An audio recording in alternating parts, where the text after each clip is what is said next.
Hello everyone, and welcome to Fleets Round and Rambling 77. It's absolutely lovely, to be back here again.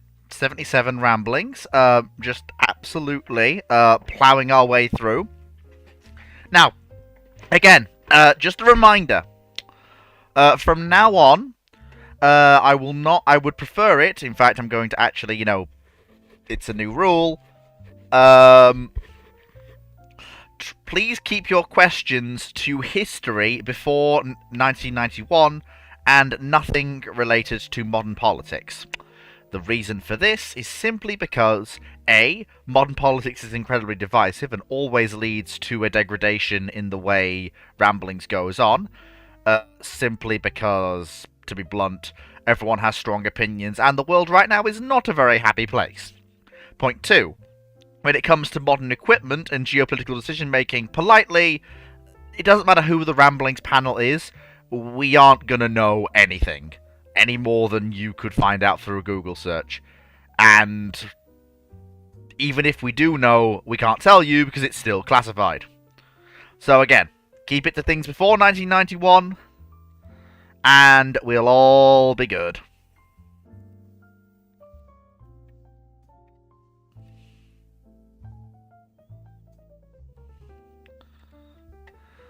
Hang on, lads, hang on. The bot's not up yet. Give it a second.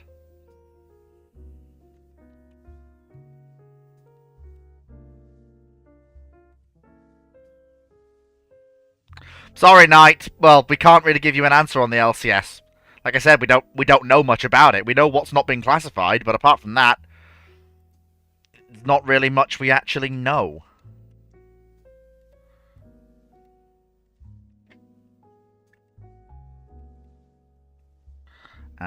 There we go. Do that. Do that.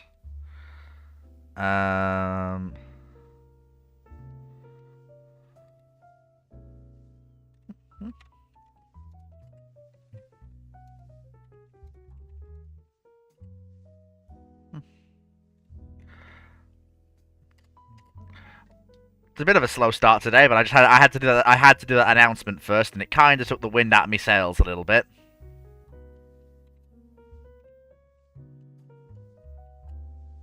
Nope, that's the wrong ping.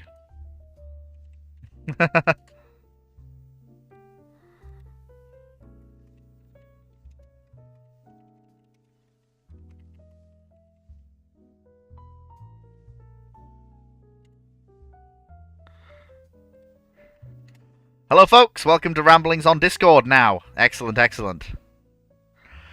Again, Knight, it's still post-1991, and the more questions have been tilting in that direction, it is massively outside my comfort zones.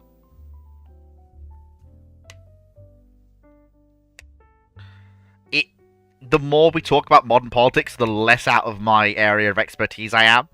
And I'm not really able to give answers if other people just are not here.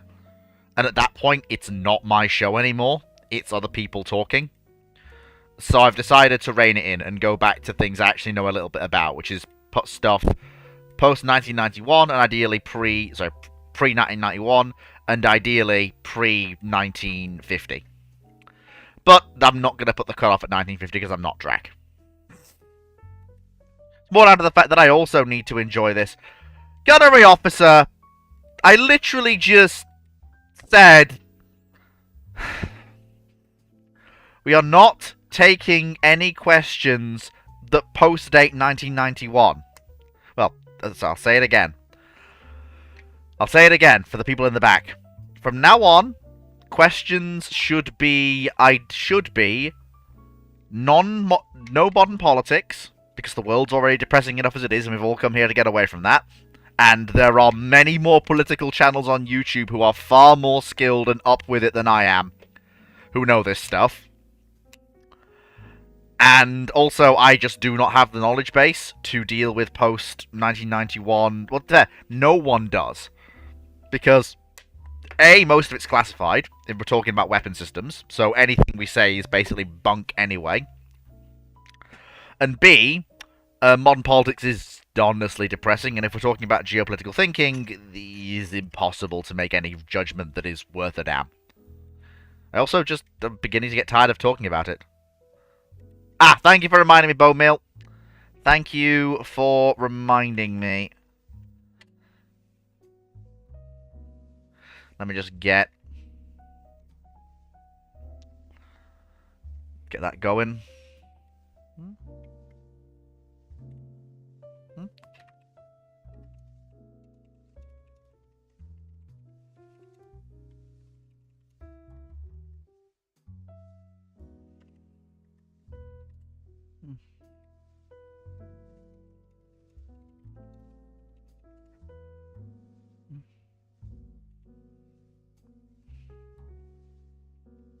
Right. Okay. Ah, there we go. So that should be that. And then if I do this... A bit of a slow start this morning, folks. A bit of a slow start. Fleet's a little bit off kilter. And is... Oh. Is it not? Oh, Powder Monkey? You okay over there? Oh, okay. Let me just... Is it rocking along? Hey, there we go. Alright, we are go. We are go for liftoff. So, yeah, you've all had the speech on Discord and YouTube. You know the drill. We're not taking questions post-1991 anymore, and we're definitely not talking modern politics. So, again, for the people in the back, like, it's in the description as well of the YouTube video. So, I've said it like 3 times now.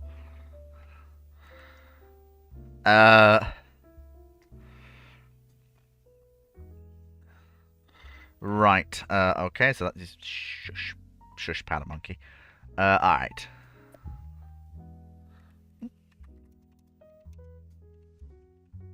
Good evening. Yeah, hello, James. Yeah, that works. Helps if you turn the thing on. So, without further ado, let's get into the Patreon questions. Okay, so... Oh, that's good. We're both Brits. Timu asks, what is the panel's favourite traditional British food and why? I'm sorry, Yorkshire puddings. A, I'm a Yorkshireman, and B, my nan makes cracking Yorkshire puddings. Just, it's not even a contest. That's so easy. That's a gimme question there, Timu. That's a gimme. Can I go with large batter sausage and chips? Yeah, of course you can. Nothing wrong with that. I don't know, is it British? Okay. So. Looks like we're for quite... Oh, Rishi's here. I need to bring them up and Rowan on as well. Bring them both up. There we go. There we go. Thank you. Alright. It takes me a second, Rishi. It's not been too long you've been on the panel, so it takes me a while. It takes me a while to get used to it. I'm still not quite used to it. I'm getting there, but... oh, dear. Alright, okay. Let's keep it rolling. So, yeah, there we go. That was nice and easy. So, where were we? So that's Tima's question. Nothing from Brandon this week, I think. But I'm sure you'll get a question to me at some point. Like jazz. Yeah, the other panelists are the Shipyard, James Phillips, Shipyard, current former Royal Navy, former serving Royal Navy, and current Merchant Marine officer. Don't know. Introduction, eh? Yeah, you're only the best here. yeah, treat my mates right. Oh yeah, no, you get it. Only the best here. I distinctly remember a meeting where you said the best wasn't in the budget, Fleet. That was only because Poseidon was in the chat, and it's a running gag. Right. I mean, to be fair, he's only been able to pay my fee to let me join. Oh, bloody hell. Alright. Okay, so let's start with Discord. So, during the Vietnam War, do you think the Australian Centurion is the best tank on the battlefield and perform better in the jungles, swamps, or hills of Vietnam than the M48 or even the T-54? Politely, I think the best tank of the Vietnam War, bearing in mind the horrific terrain you're fighting in, and the way in which you're using them, is not any of the examples listed. It's the PT-76s that the North Vietnamese got. They can go literally anywhere in Vietnam they want. They can cross any terrain. Swamp, no problem. Rivers, no problem. Over we go. No prep required. Lack of armor isn't really an issue because, politely, you're in the Vietnam War. At the ranges you're fighting, the Americans have the M72 Law and the North Koreans have RPG-7. Both sides' armor are vulnerable to dismounted infantry at close ranges. Having the extra armor isn't going to save you. Having the extra mobility the PT-76 provides and the ease of maintenance it provides, as well as, the ability to swim across horrible terrain, is a much better advantage. I take it we're missing out question 1 here? Yeah, because it breaks the post-1991 rule. Yeah, that's fine. Just thought so. Anyone else got any thoughts on that? Before I move on, I like to give everyone a chance to have their 2 cents. I'm not educated enough on the subject to have an opinion. I know the square root of sod all about tanks.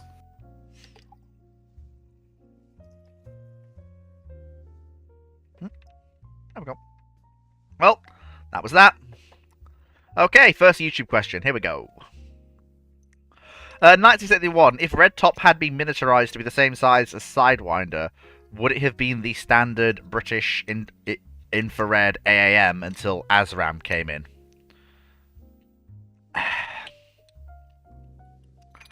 I don't know if you can miniaturize Red Top. I don't know if that's something that's theoretically possible. I mean...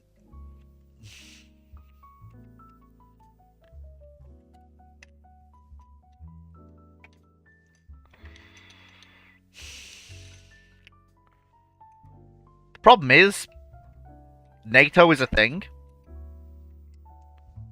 and there's already an easy option for getting a cheap, reliable air-to-air missile, and that's just buy Sidewinder. Buy into the Sidewinder program. There's no need to downscale Red Top at massive cost when Sidewinder exists and has been proven in Vietnam.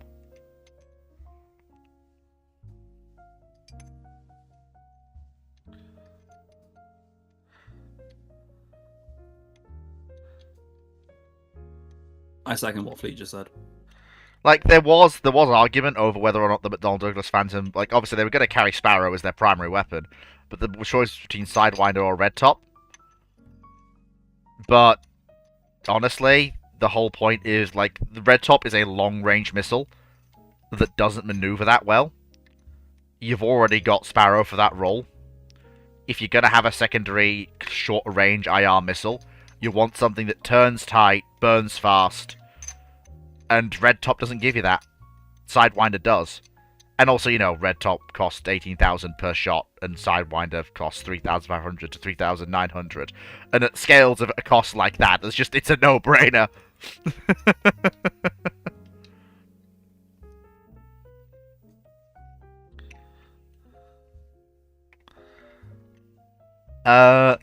Your typical gunnery officer asks, do you think the fairly Gannett AEW is the best AEW platform of its era compared to the E1 Tracer, E2 Hawkeye, EC121, and the TU126? No. Fairly Gannett AEW is acceptable. It works for the RN. But E1 Tracer is better. E2 Hawkeye blows it out of the water without even batting an eyelid. As for the EC121, let me have a look at what this is. I'll jump in with the Tupolev EU-126 while you're searching that one up. Yeah. It's basically just a Russian version of an E3. Yeah, It's just a composite airliner with a big, massive dome on Yeah. Well, no, yeah, no. The thing is, EC-121 and TU-126 are full-scale AEW aircraft. It's Yeah. it's not even a contest. They are going to be better than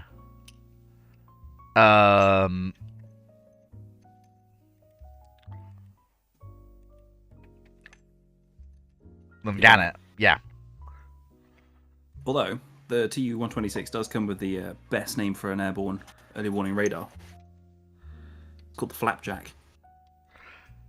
I mean, the US air-to-air missiles weren't awful in Vietnam. The problem was the rules of engagement and lack of training on maintenance. It wasn't so much the missiles themselves, it was doctrine. It was doctrine and lack of training. Which, yes, Vietnam did correct, but it wasn't the missiles themselves that were the problem.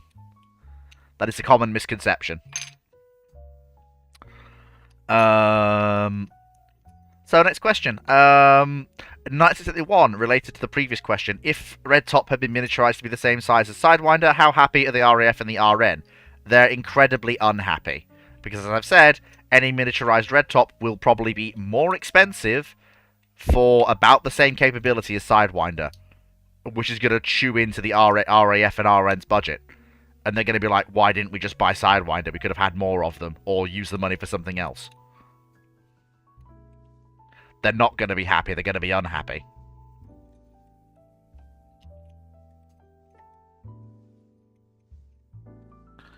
Oh, who... Oh, okay, Ruinon will be back, apparently. Well, good for them. Right. Question 4 from your typical gunnery officer. Yep. Well, okay, we're actually keeping up this time. What if the RAF RN keeps on using and evolving the 5.25-inch gun like on the secondary guns of the Vanguard? What if they preferred the 5.25 for today's naval gun instead of the 4.5? Well, they prefer the 5-inch. But that's, again, that's edging very close to the modern politics.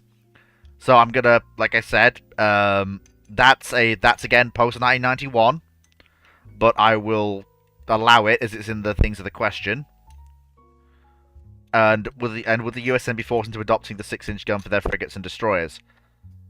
Well, no. First of all, the 4.5 offers... the 4.5 that the RN adopts at the end of the Second World War is just a better weapon system for frigates and destroyers than any form of 5.25. You're not at the stage where... Like, the US pushes on massively with automatic 5-inch guns. Fully automatic 5-inch guns. And they do that because they have the scale of production to iron out the problems with that system. The RN opts for a slightly simpler system, but one that's still reliable and still gives them some degree of automation. And it works. You can't really do that with a 5.25. Hello, Brandon Larson. It doesn't really... Like, even if they had gone with a 5.25 instead of the 4.5, they're going to drop the 2.5 and drop down to 5-inch. But the 5-inch gun will become the RN's gun. Not rather than the 4.5. And It also no, does mean that when we actually start giving commands in an ops room, instead of having the 4.5 engage, it's 5-inch engage. Sounds a bit boring. Yeah. Come on. 4.5's cooler. Yeah, I mean, we are adopting 5-inch now, although whether we still will depend entirely on how things go. But again, modern politics, not touching it. The RN will not have an edge in terms of naval... Honestly, 4.5, 5-inch, Russian 130, Chinese 130... Modern naval guns have settled around this caliber for a simple reason. It is the perfect middle ground between rate of fire, reach, and punch. And its multi-purposeness. Yep. And honestly, in terms of ballistics, they all have fairly similar capability. The USN is not going to adopt a 6-inch gun. The funny thing is, between 5 and 6, there is enough of a weight difference. You would have to adapt. Like, look at the work that had to go into the gun for the Zumwaltz to get similar rate of fire capability out of that weapon. It's not worth it. It's just not worth it. 1971, if the USN had built 27 Providence, 27 Galveston, 10 Oregon City, 10... Hang on a minute! We had that last week. I think the answer Yes! is... Yes, we did have this. We did have this last week. As I told you last week night in regards to US missile cruisers, and if they build all of their conversions, I'll tell you what I told you last week. It destroys any future developments in US missile cruisers. And then we don't get the floating brick. Yeah, you don't get any of the purpose-built. You don't get any of the purpose-built ships that follow on from the early conversions because the money's not there, and the dockyard space certainly ain't there. If you're doing that level of rebuilds.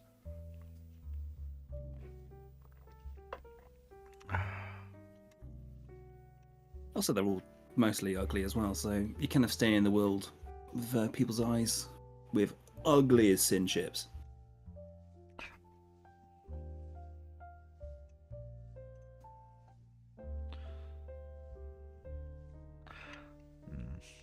I see Leslie, but In the words of, oh, yeah, the missiles weren't 1 minute. The missiles weren't 1 kill a minute. Yeah, I grant you, but they would.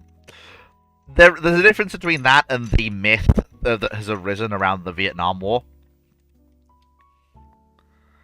about the missiles just didn't work.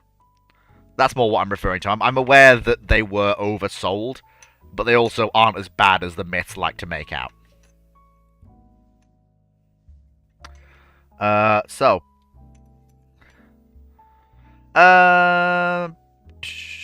What if the Royal Marines purchased and operated the AAV or the LTV-7 by the late 1970s? Are they going to be helpful during amphibious operations in the Falklands in '82? Would this turn the Royal Marines into a true mechanized amphibious force and a better one than the United States Marine Corps? Well, first of all, the Royal Marines basically have always been a different... The United States Marine Corps is... It's massive. It's... The Marine Corps of other countries are not directly comparable to the United States Marine Corps. The Royal Marines has always been a smaller force. And as far as I'm aware, it's pretty much always been a light infantry force. Even up to the present day. Maybe with some air mobile in there. So helicopters. But as far as I'm aware, they've always been a light infantry force. With that operational mindset in mind, I don't see the reason why the Royal Marines would purchase and operate those assets. So, for my personal opinion, the Royal Marines are probably on par with, I want to say, the SEALs in terms of the US. Yeah. The US Marines are probably on par with, say, for instance, the British Army. Yeah. They're there's not as good. There's no reason why the Royal Marines are going to buy mechanized, assets. I mean, the problem is, during the Falklands, it's the sort of terrain where those vehicles are actually too heavy. Yeah, the Argentinians used them to land up when they assaulted the Falklands the first time, but notice where the Argentinians used them. They used them around Port Stanley, and they used them to seize control of key centres of government and key areas on the island, notably where there were paved roads. Try taking an AA-7V or an LTV-7 cross-country in the Falklands, see how you get. There's a reason why the British were used light infantry or marching, helicopters, and very, very, very, very light ground pressure. Things like the Scorpion and the Scimitar. I was about to say, did you forget that Goose Green thing? What? Were they able to get terrain that the infantry weren't? Yeah. There is that. And let's be real, the only IFV the Marines are going to get is a replacement for the Scorpion or something. Yeah. Because if something like that fits their MO much better than something like AA-7V or LVT-7. Because the Scorpion has swim conversion kits. It's stupidly light pressure. It's airdroppable by helicopters. Yep. Got a 90mm, which is good enough for light beach defences. Do you mean 76? The British never operated the Scorpion 90. Oh yeah, the 76, Omega 76 H round. Yeah. Yeah, the British never operated Scorpion 90. Scorpion 90 was Jordanian, wasn't it? Yeah, Scorpion 90 has only a few operators. Because that's got the French 90mm end, the low pressure one. I don't think Cockerill is French. No, because it's heavily related to the 90mm that's on the little French armoured cars. Let me have a look.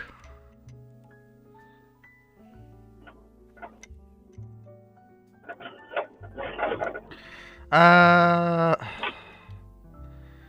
me have a look. I'm just trying to figure out when.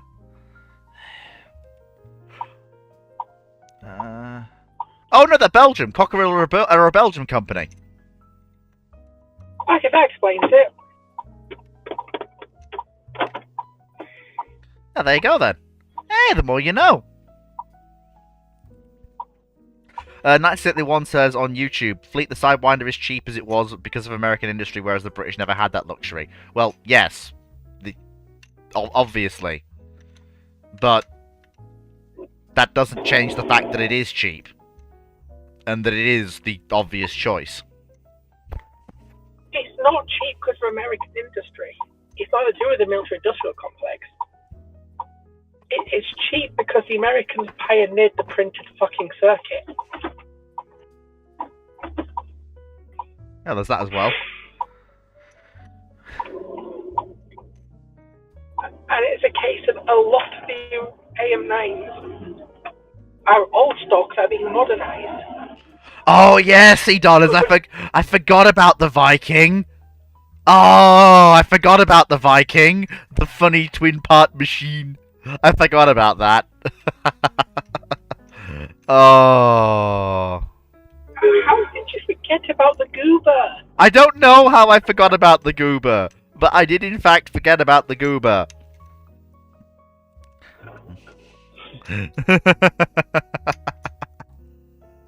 Oh, so wow, okay, the Royal Marines did actually have LVT-7s as well.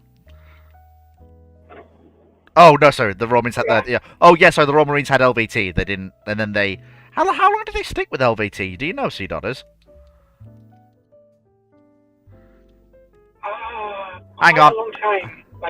Beep, beep. I'll bring him up. I'll bring the man up. Much better rather than going through chat. It's easier. Bring the man up. Bring him I'm up. just gonna have a quick look. Bring him up. Nyom. Using the Suez. Oh, she's going places.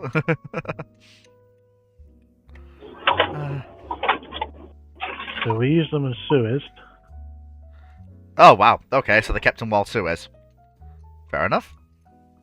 The more you know.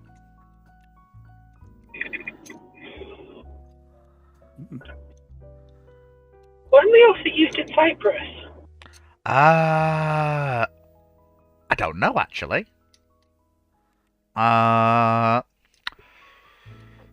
if I remember correctly, they weren't used in combat roles in Cyprus, but they were used to reinforce the British garrison. Yeah. During the issue. Because they couldn't reliably land at the port. Yeah. Safely. Also, hello, Cacao Snow. Welcome to Fleet's Random Ramblings. Also, don't be shy, folks. The bot is there. He's taking your questions. Don't be shy. Keep asking questions on YouTube. We are here to answer your questions. We're actually keeping up with questions this time. So, keep asking questions. We are here to answer questions. Just remember the rule. You know, keep questions to topics before 1991 and avoid modern politics and history post 1991. And you can still do things like sci-fi and all that good stuff. We're sort of keeping up. It's more the fact we don't need the 11,456 identical questions about the Queen Elizabeth class aircraft carriers. That as well. Oh, but I like the Queen Elizabeth class aircraft carrier. Look, we have Dr. Clark for that. As in, speaking of, I'm surprised he's not. I'm surprised he's not here. Funnily enough. I know why he is. He's in London this week. Oh, he's in London all this week, and yeah, I remember now. Yeah, he's not just there for the weekend. He's in London all this week. Yeah. Fleet, don't forget, I used to work on a carrier. Oh, yeah. I know all its dirty secrets. Yeah, I know. Okay, so that was Royal Marines. So it's a YouTube question. 96831. Hang on, I'm just gonna check. Sure.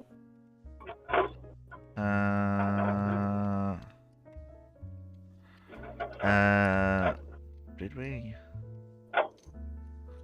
Oh, shh. 1971. Why weren't the 16 Cleveland class cruiser hulls ordered? Do you mean the 16 that weren't built? Hang on, let me have a look. Let me see. Probably get something along the lines of they didn't need them. Well, some were reordered as aircraft carriers. Some were laid down but never finished.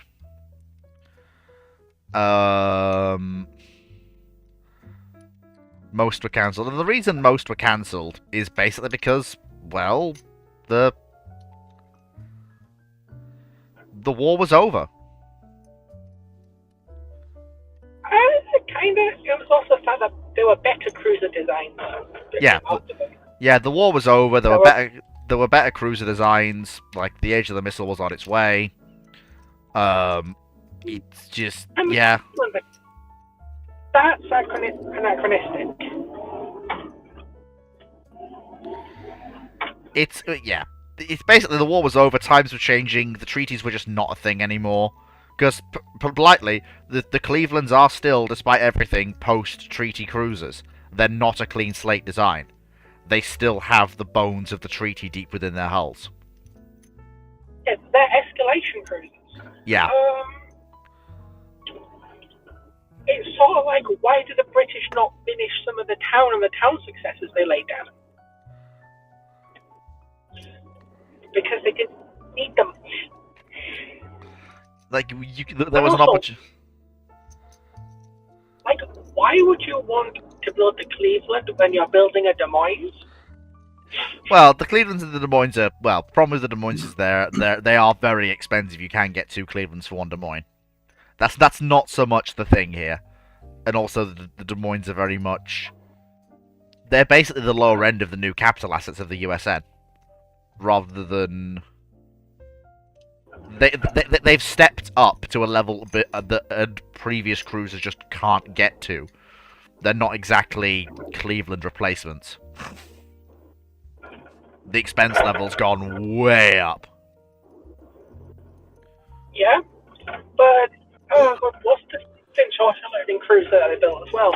I want to say Wichita, but it's not Wichita. No, you're thinking of the last generation of US purpose-built anti-aircraft cruisers. The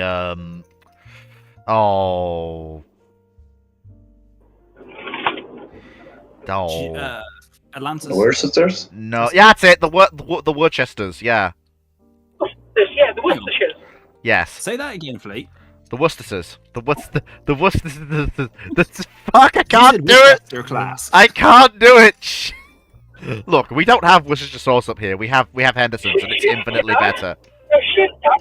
Have we just done that Commando 3 scene? Yes. Where Fleet's the 3 scene wrong, so he's in fact an American spy. Fucking hell. All right. Well done, Oh Fleet. dear. Here we go. Hey. So could you argue that the Worcestershires that are being built at that point have exceeded the need for the Cleveland to play down? Yeah, I mean, I suppose, but the Worcestershires are basically designed to be, they're not really fleet cruisers in the way the Clevelands are. They can be used that way, but they're not. They're seen as much more useful as anti-aircraft vessels, especially as the jet age kicks in high gear. It's the Worcester, Yeah, not the Worcestershire. So the Worcester, I should say. Yeah.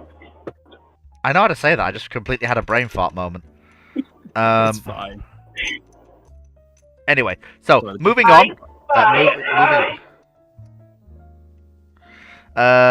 Okay. Knight says, yeah, Fleet, the USM problem with cruisers post-World War II. They are another same problem post-World War One. Unless you tell me exactly what the problem you're referring to is, Knight, I don't know what you mean. I'm not inside your head. So what I'm thinking of, what I'm thinking is meaning is, the issue that the USN has is that they don't have the justification to keep building them, because they don't have the need, because they're not losing them. Like, if you're at war, you expect losses, so you build to replace the losses. If you're at peace, you're not taking losses, so why the hell are you building them? Yeah, there is that as well. Typical Army Officer asks, do you think the design of the Avro Vulcan and the Vickers Valiant are way ahead of their time? No. Since the US would incorporate lessons from these aircraft into the design of the B-2 and the B-1. No, that's not what happened at all. Do you think the Vulcan was the first?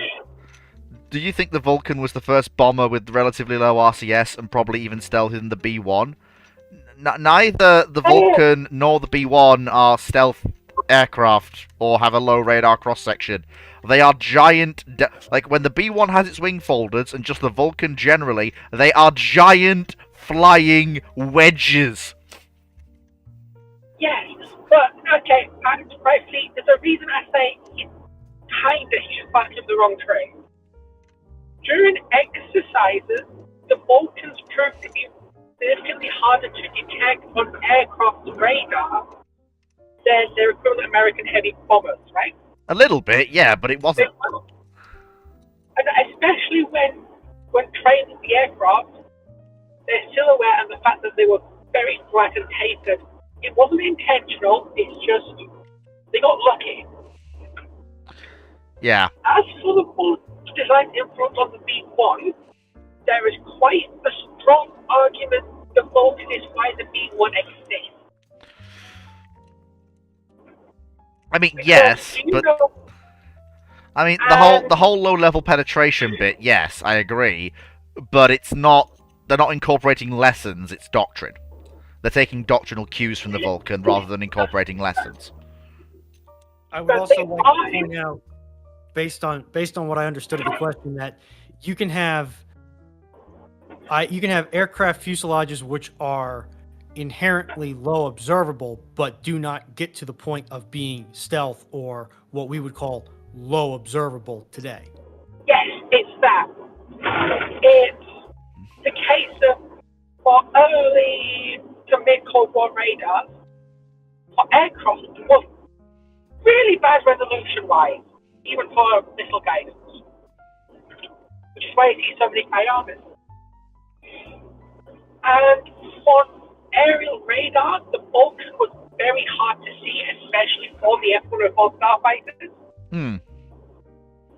Which are, I don't remember their exercise names, but starfighters had a hell trying to find the B-bombers because they weren't stealth.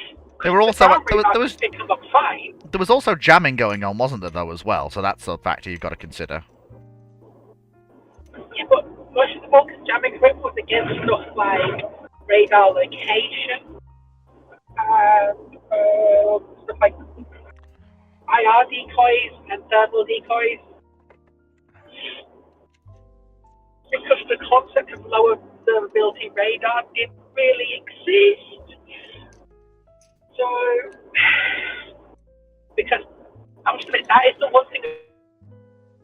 Because the whole thing with the B-1, it's not about not being seen. They managed to get fucking stealth working. Yeah. Well, the thing with the B-1 is it wasn't about not being seen. The inspirations they took, it wasn't so much lessons. It was more just, oh, the Brits are going in low and fast with their bomber fleet. We're working on the F-111 for our tactical and interdictor role. We also need something that can do the strategic role for that same thing. And so they went, oh, yeah. B-1 Lancer, and that's basically it. No, but the B-1 Lancer takes quite a lot of lessons from the Vulcan. It takes inspiration, not lessons. It takes a lot of lessons on how you have a very high-speed aircraft at such low altitude, at such size. I mean, Americans specifically looked at the modifications the British had to do to the wings and the air intakes so that they can survive high G-turns at low altitude. That is what the B-1 takes from the Vulcan. It's how do you have an aircraft of that size going that speed at that altitude and not have its wings ripped off, while also maintaining a significant degree of high altitude performance. mm-hmm. The Vulcans got around this by sacrificing a lot of high altitude performance. And if you look at the B-1's precursor design, so does the B-1. But the Americans managed to get variable geometry working, which alleviates the issue. Yes.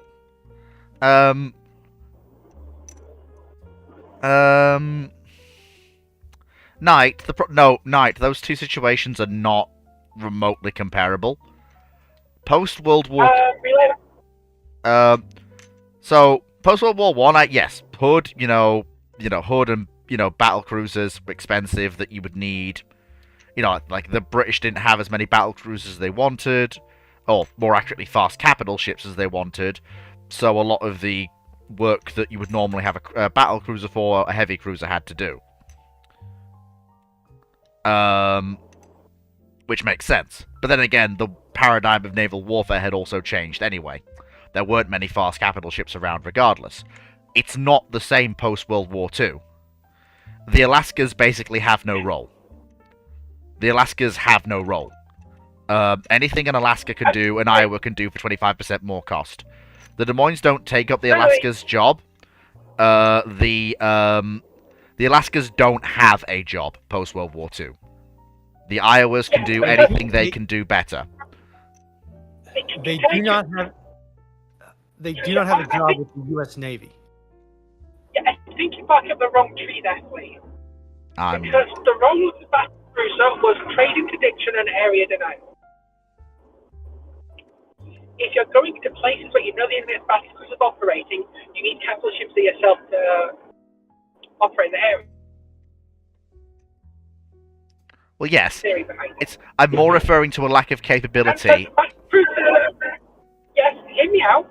That existed after World War One. But in World War Two, that role, that need still existed. But a different ship type replaced that role.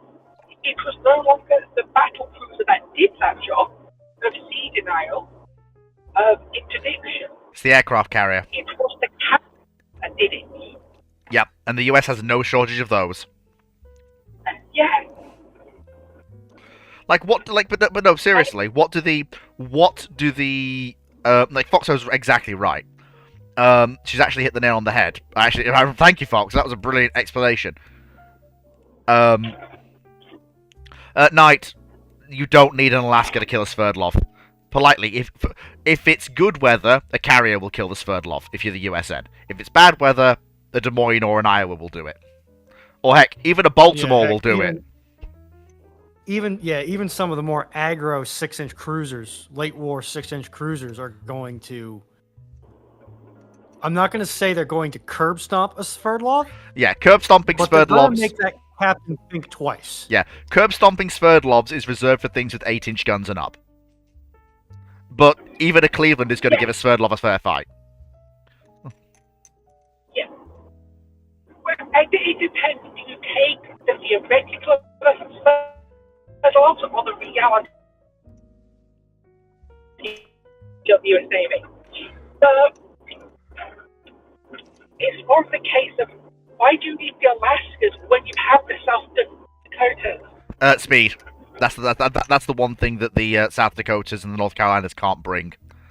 This is the thing. If you are sub 30 knots as a capital asset post World War II, you can't fundamentally keep up with carriers, and it's not in terms of raw speed. It's in terms of strategic mobility. You can. You can't. The United States Navy said so.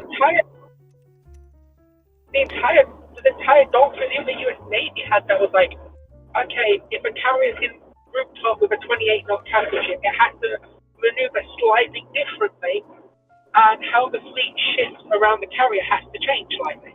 That only applies during the Second World War. The US ditches its 28-knot capital ships after the war and moves over to the Iowas. Because they don't need to sacrifice... Like, what they don't need to say... They don't need... A, they usually don't need to send anything sub 30 knots with the carriers anyway, because there's usually not a threat that warrants a battleship being there. And if there is, the Iowas exist. Yeah, but just because you don't need to, doesn't mean you can't. Yes. The US Navy and doctrine for what if we need to pull the South Dakotas out of reserve? Yes. What if we need to pull an Iowa gets mechanical issue that goes down to 28 knots or 26 knots? What happens? Yes, I get that, but...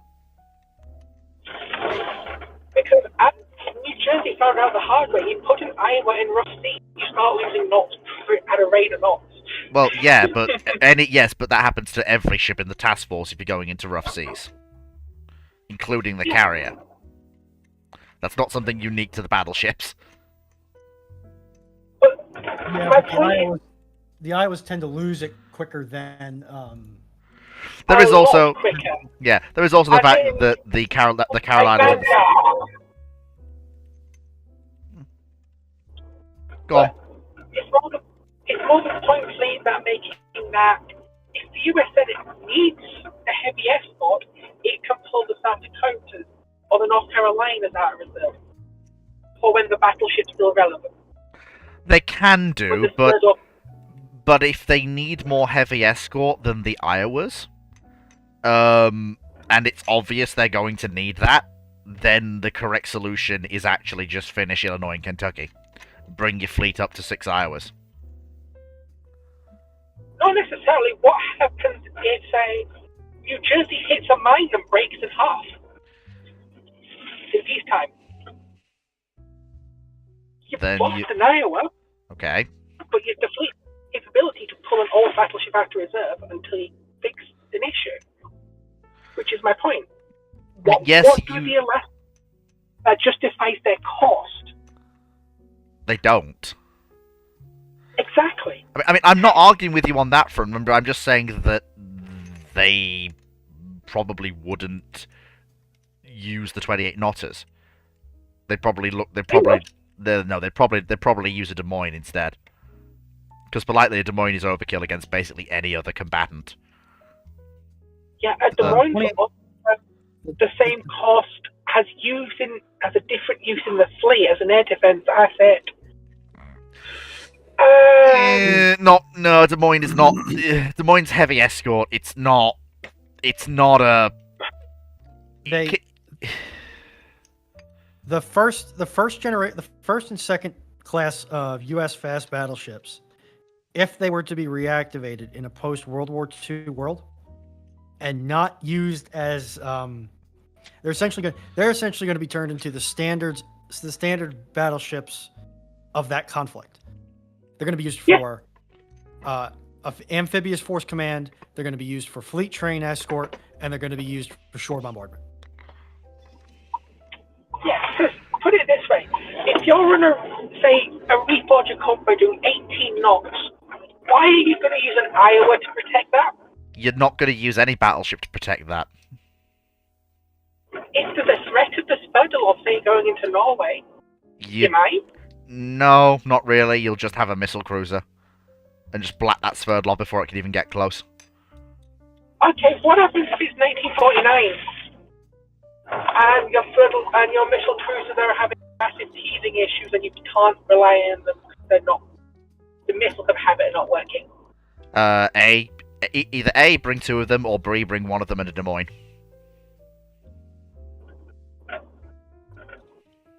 Or bring 2 Clevelands. Okay, what happens if your other high-end fleet assets are already engaged or on different stations? Define high-end fleet assets. Your Des Moines, your Iowas, your carriers. Oh, I bring 3 Clevelands. Complete overkill. Done. You want to turn it into a relatively fair fight? No, I want to make it overkill. 3 Clevelands versus a Sverdlov? That's done. Yeah, but if it's 2 or 3 Sverdlovs, the Sverdlovs still have fucking banks, Lee. If it's going to be 2 to 3 Sverdlovs, I'll be impressed they got that far out. First of all. Second of all, All right. But you I am going to point out that we've been chewing on this question since I got out of the shower, and I have paint in my hands now. and this is just going to work with Fleet. Fleet, you're assuming your opponent's incompetent. I'm not. I'm assuming that they've... Like, there is no realistic way to get 3 Sverdlovs out into the North Atlantic in the case of a hot war. It's not happening. The Russians cannot do it. It is impossible. It's not something they can do. See, at North Atlantic. I'm sorry, not North Atlantic. And what's the area north of Norway called again? That's the Norwegian Sea. But why would there be a Reforger convoy up there?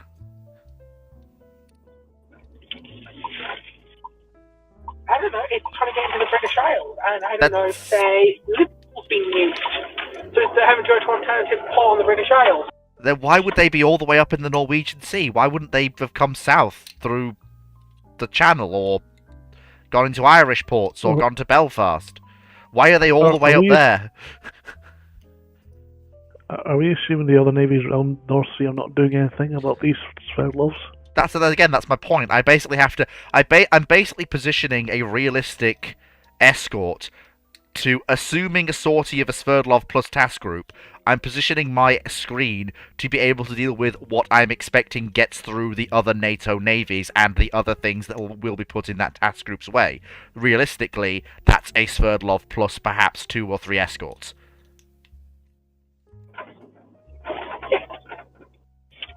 And it's a case of, okay, 2 Sverdlovs and some escorts, okay. No, I said a Sverdlov plus a few escorts. Because if they said out in... A Sverdlov, all they have to do is get fucking lucky and suddenly a Cleveland fuck. I have 3 Clevelands. Lucky. I have 3 Clevelands. That's a... point, you do not give your opponent a chance. I've not! Over that. 3 Clevelands versus an a Sverdlov, that's a kill. And they've had to pass at least one town first. We're going to argue this one in circles for a while at this point.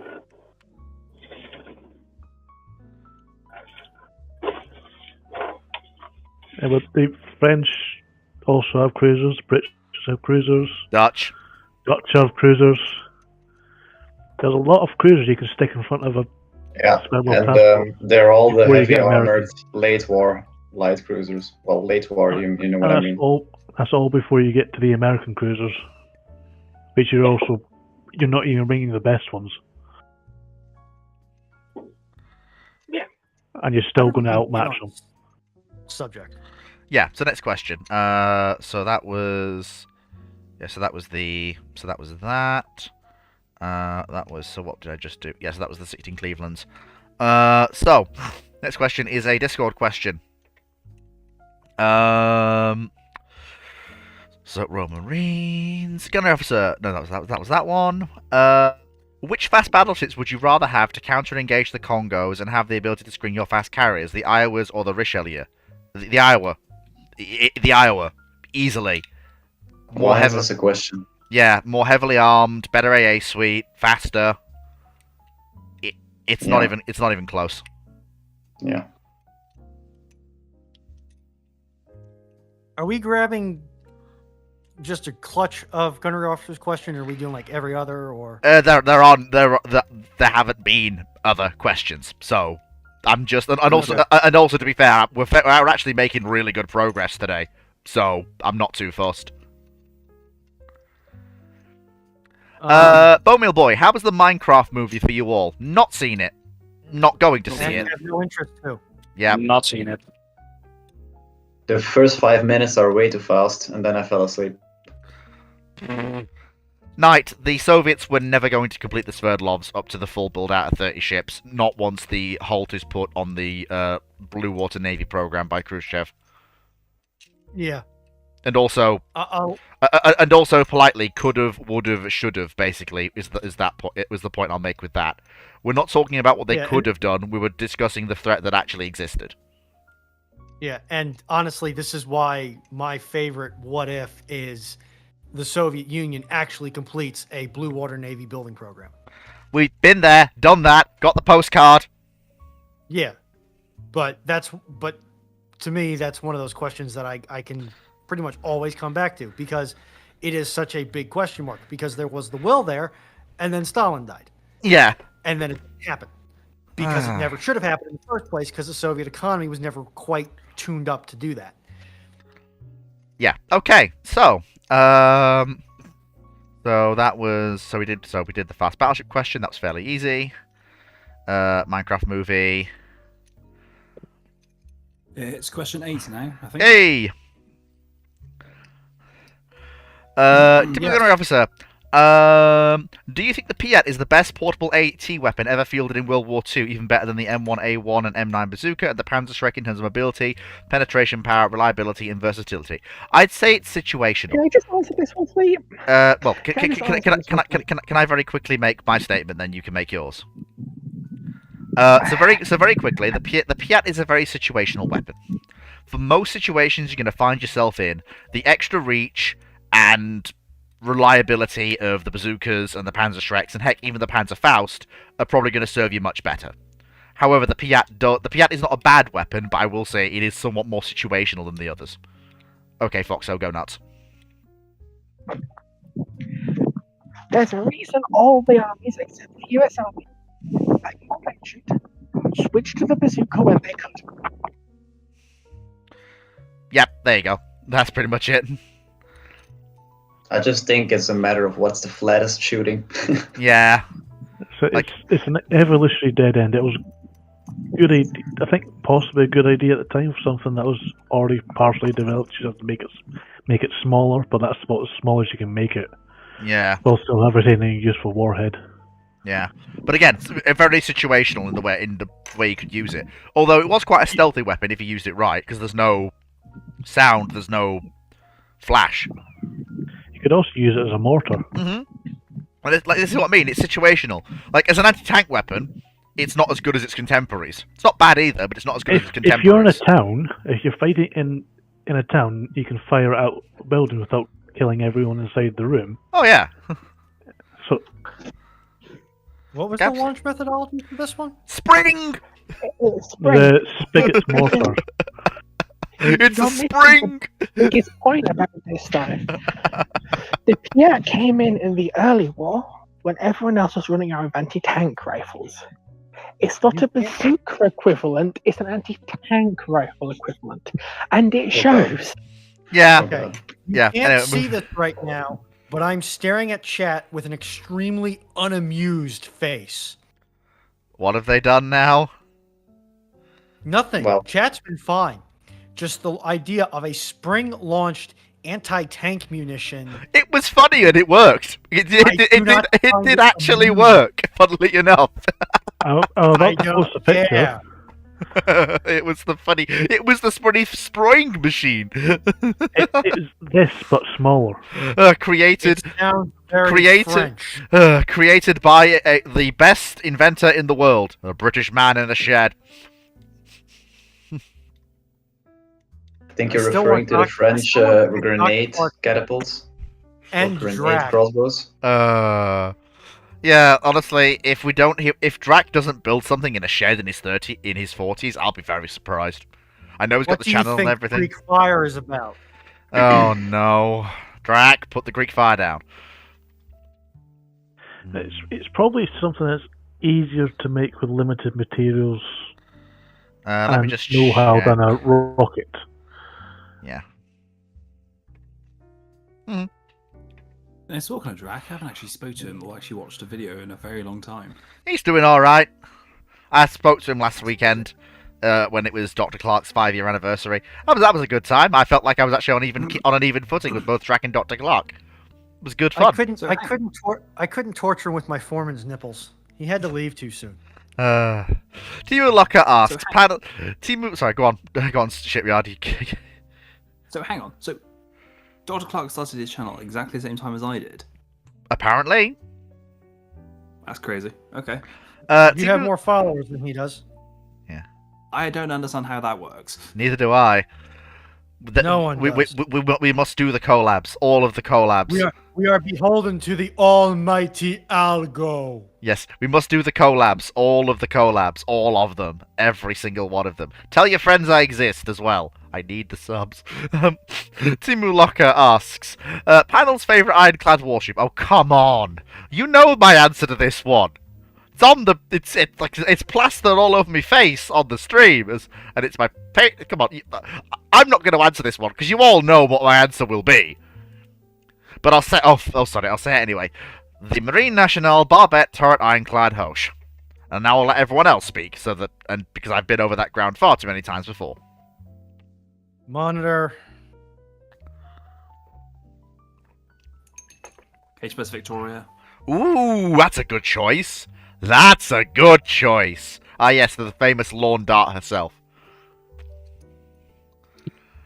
Ploughing into the seabed and is still there to this day. Vertical. To this day.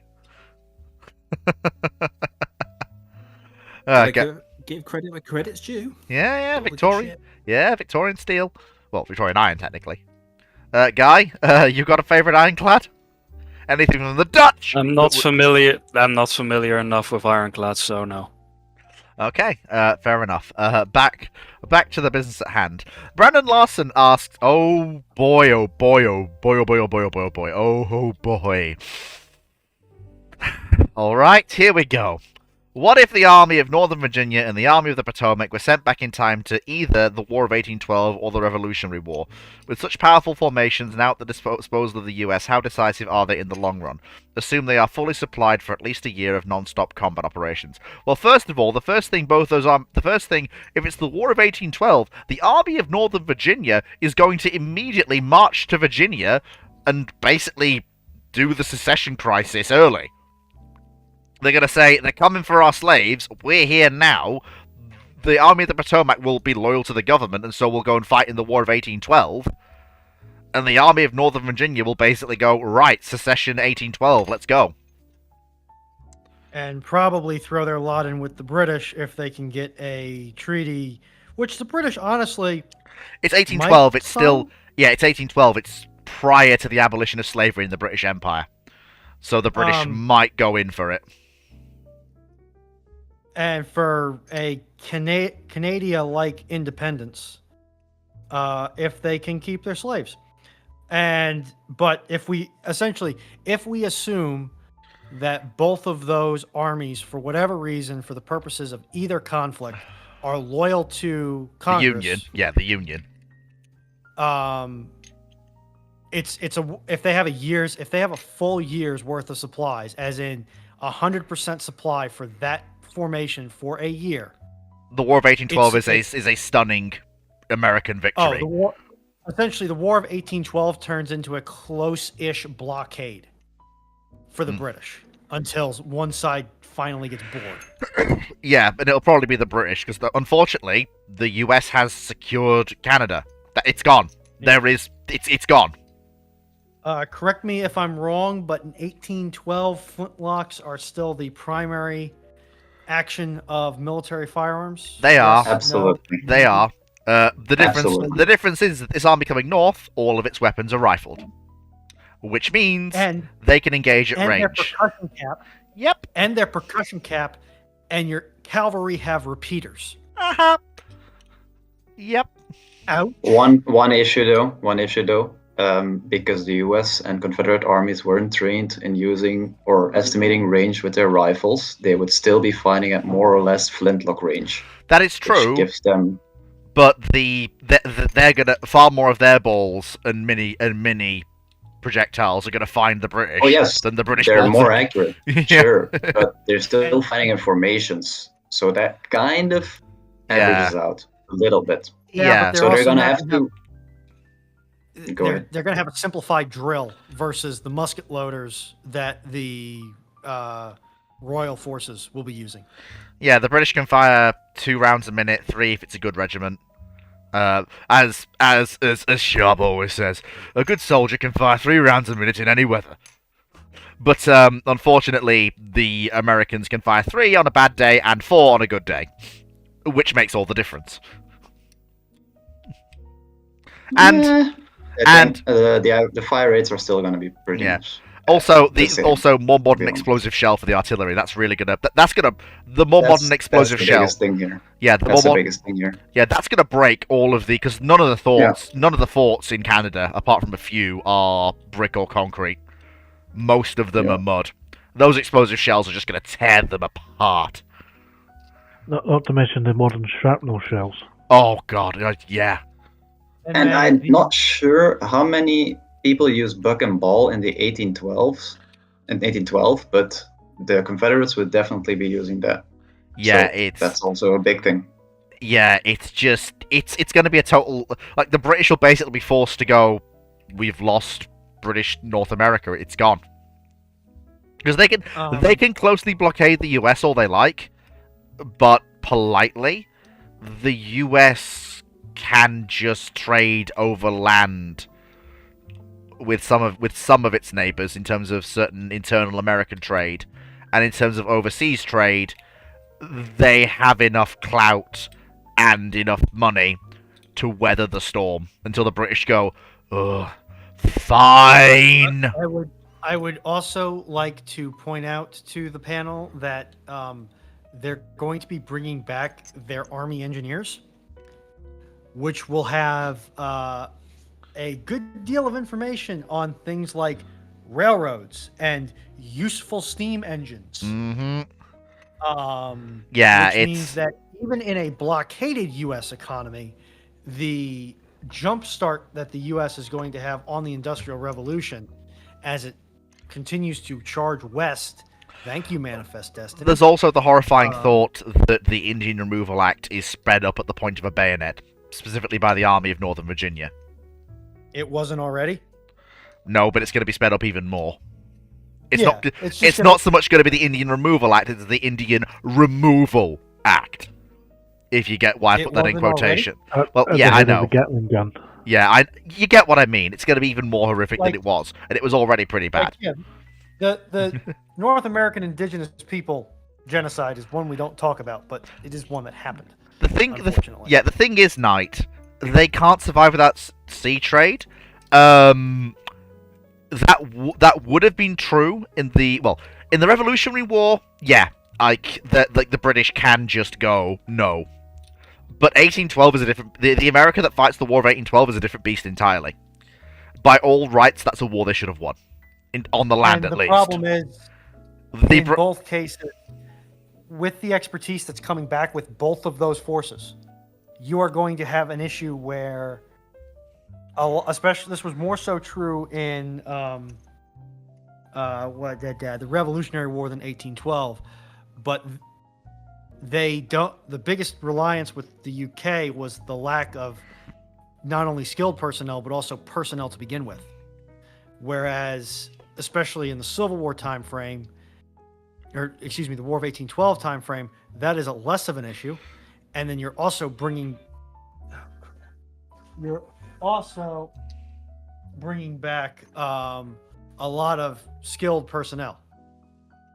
I'm also going to point out in the War of 1812, the British close blockades, as in inside of the coastline trading artillery fire with forts, those are fundamentally untenable. The Americans will roll up their modern howitzers with explosive shell and shatter those wooden ships to kingdom come. It becomes untenable to maintain a inside of artillery range blockade. Also, in 1812, I think the populations of just South and North Carolina together is already like 1 million. Yeah, you're So, getting up to the point yeah. where, like, if you've got these massive armies and you haven't had to conscript anyone else, a counter-invasion by the British is fundamentally untenable. The amount of force you would need to commit, it's untenable.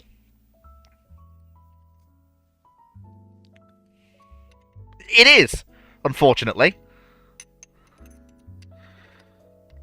although if it's the War of 1812, as soon as that war's over, the Army of Northern Virginia is going to drop the facade, march south as fast as they can, and try and declare independence from the north. And you better believe the British are going to take advantage of that particular little spat.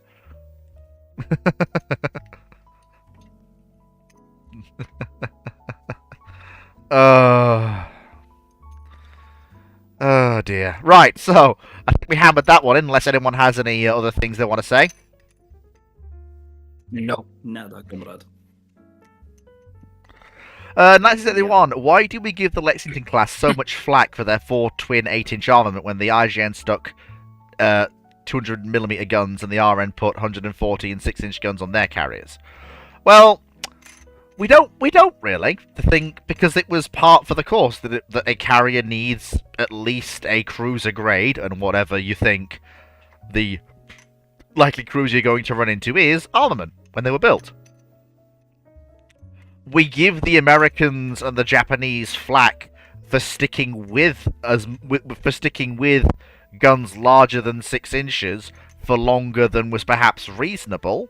For example, when the 5-inch 38 comes in turreted form, they really should have gone immediately, right, let's switch, especially as they've got more cruisers around by the time that mount comes in, they should have gone, right, 8-inch guns off, 5-inch guns on. That's why we give them flack. We don't give them flack for being built as they are, we give them flack for being retained as they are. For example, when the IJN rebuilt their carriers, they really should have gotten rid of the casemated 8-inch guns. They got rid of the turreted 8-inch guns. They really should have gotten rid of the casemated 8-inch guns as well. They were always troublesome.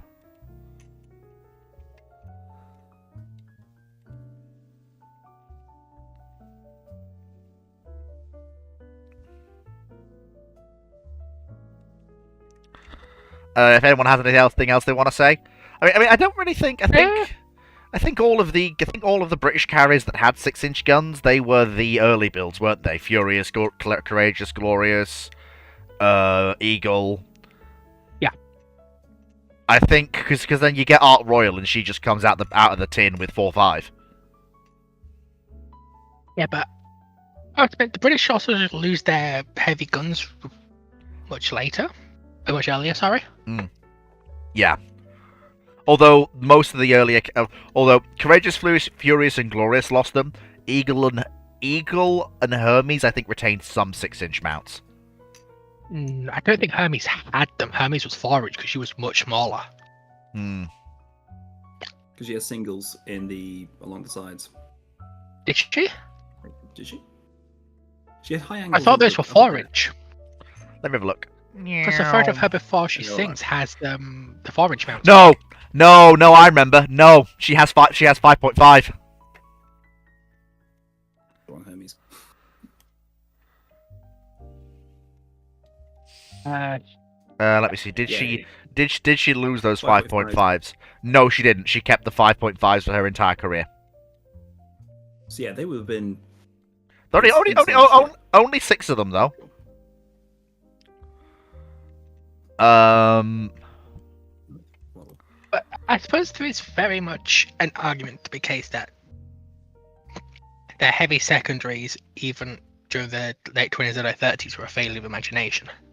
I would point out, though, that whereas many of the British carriers are converted battleships, the Lexington class have no armor. So if you're in a position where those 8-inch guns are going to be useful, you have bigger problems than whatever those 8-inch guns are going to be able to likely solve. Yeah, but it was more a case of they needed. Well, it was more of a case of they felt they needed something that could help deal with that. And to be fair, the logic was fairly sound, especially seeing as the US saw it. Well, as far as the US was concerned, it was borne out in experience they had in fleet problems, where multiple carriers were caught by cruisers, and they saved themselves with their 8-inch guns. Now, that was a false positive, but again, as the US cruiser fleet grew, they should have gone, okay, we've got the cruisers now, we can remove the 8-inch guns, and put more AA on them, and they didn't, and that's why they get flack. No, I'd argue that rather than that, it's the fact that there was a lack of imagination there.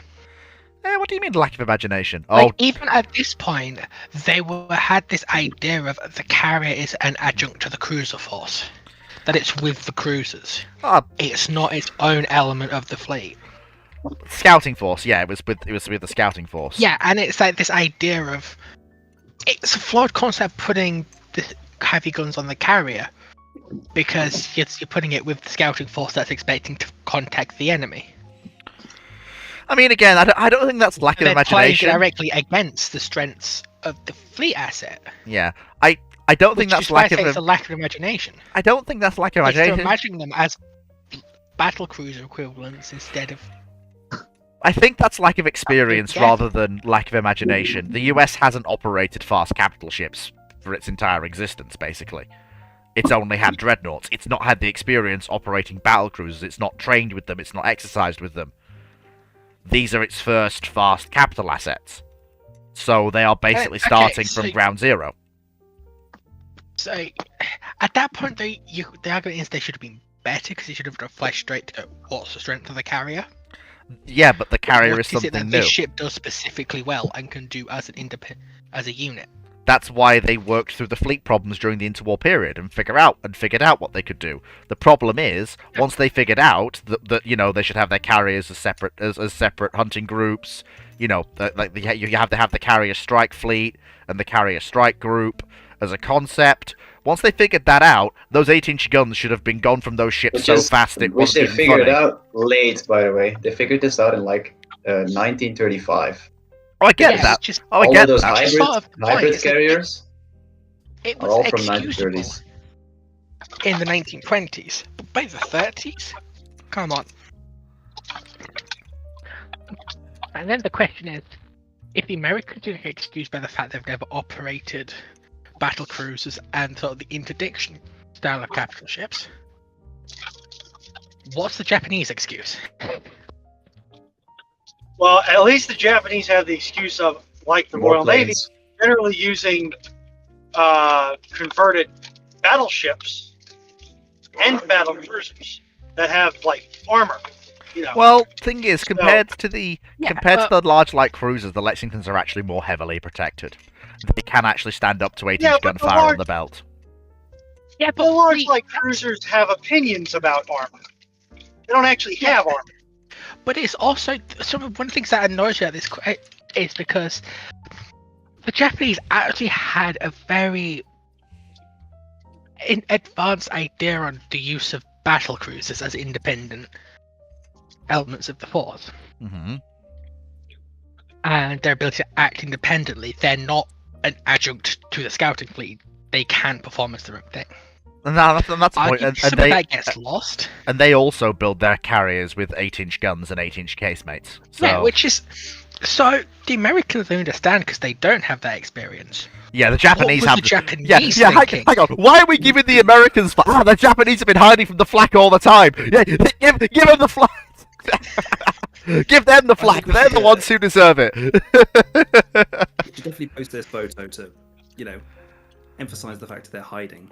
Oh yes. I will actually, yes, I will put that up to show that the 5-inch guns on Hermes are hiding along the sides of the deck. That is a good idea. Oh, that's adorable. Just use that photo there.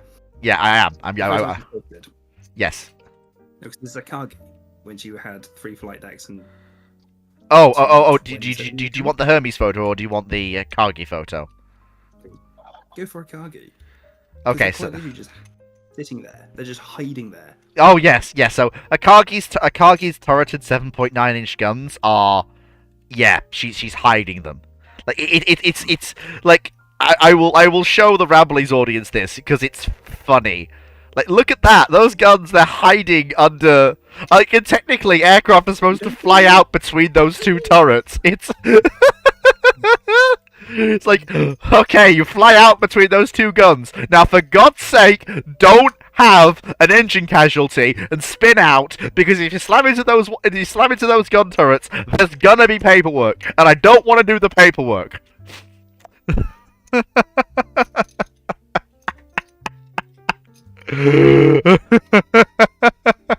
you imagine? I being must the admit, top I am commander? curious. Give it a minute. The photo should be coming up now. What was There we go. the justification for the 7.9-inch guns then? I think that was the caliber the Japanese were expecting to be the next gen. That they were going to use it as their next gen of cruiser gun, and then and they then could go up to to 8-inch. 203, so they went to a little bit bigger. Yeah, But in going a little bit bigger, they also just improved all the characteristics of the gun, so it's not that bad. yeah. So they basically went, "Oh, this why didn't we do this from the start?" Good times. If I remember correctly, did the IGN have a very, although prototypical, very clear idea on, even at this time period, of carriers are supposed to act differently to surface warships? Not yet. It comes to them. They get there fairly quick, but they start from a fairly similar perspective to everyone else. They get there quick, but they start at the same place. All right. So that was that was definitely a YouTube. I remember. So Gunner Officer asks, would you call the B-58 Hustler a mistake? Do you think the Victor and the Valiant are miles better than the B-58 as a true nuclear bomber? The B-58 is basically the US pushing the envelope. They're basically saying, we know supersonic flight is possible, we've got supersonic interceptors. Can we make a nuclear-capable bomber that can be supersonic? That's what the B-58 Hustler is. It's basically... It wasn't an abject mistake, though. I'd argue it was a proof of concept. It proved it could be done. But in terms of role, it was a bit of a misstep. I wouldn't call it a mistake, It's though. one of those aircraft that should have stayed with the wide designation.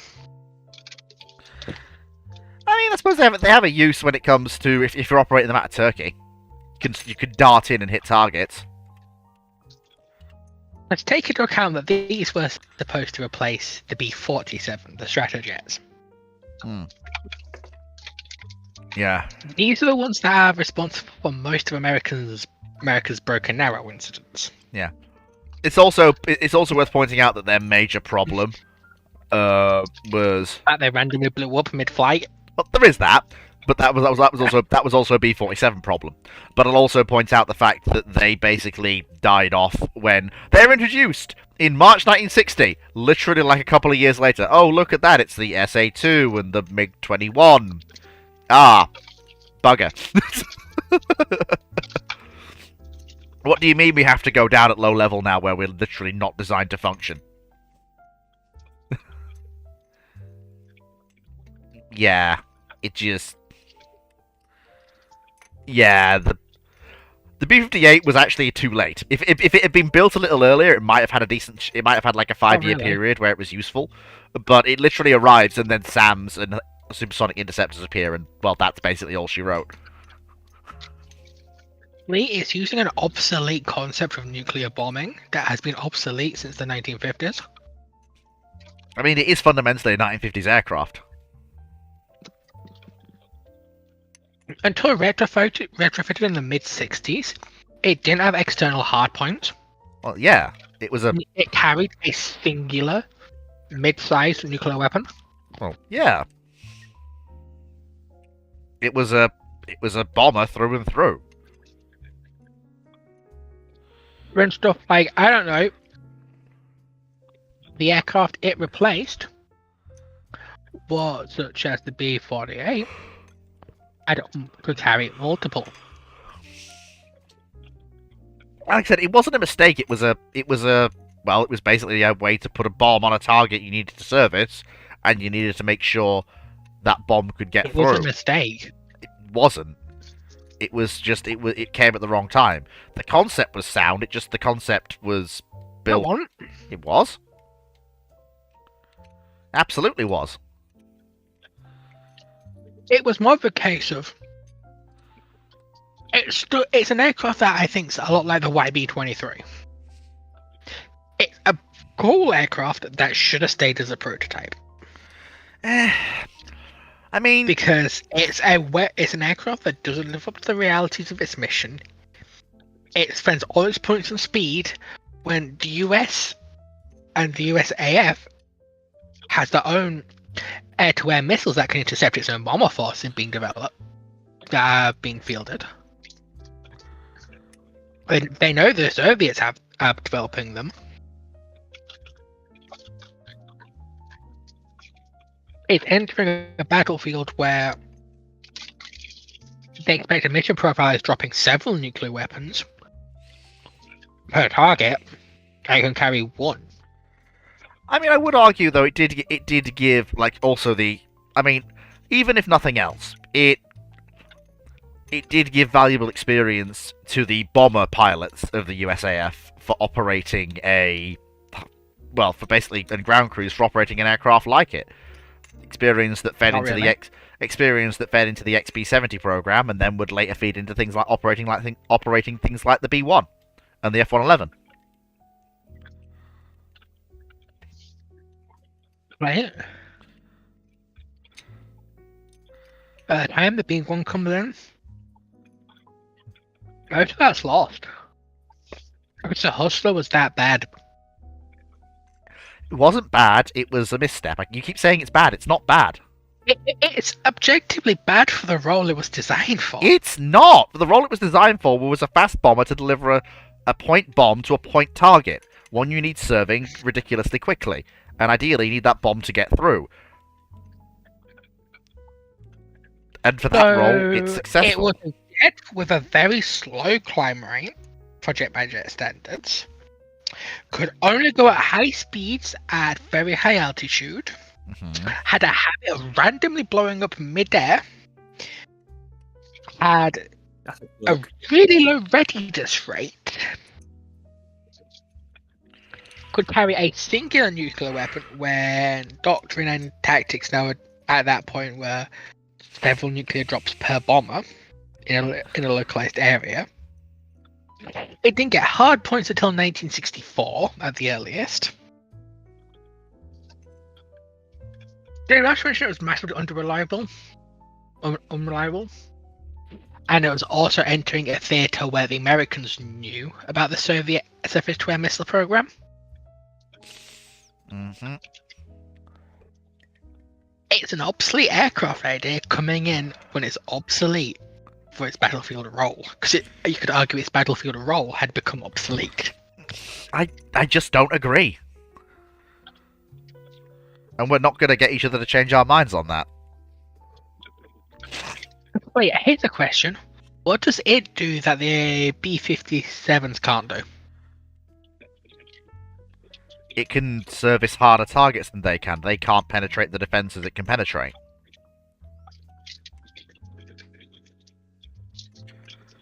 Like, if you want to service a Soviet interceptor airfield, you're far better served sending a B-58 because you have a better chance of that bomb actually reaching its target. Oh, really? So you try to compare a subsonic Canberra to a Mach 2 point bomber. I'm making the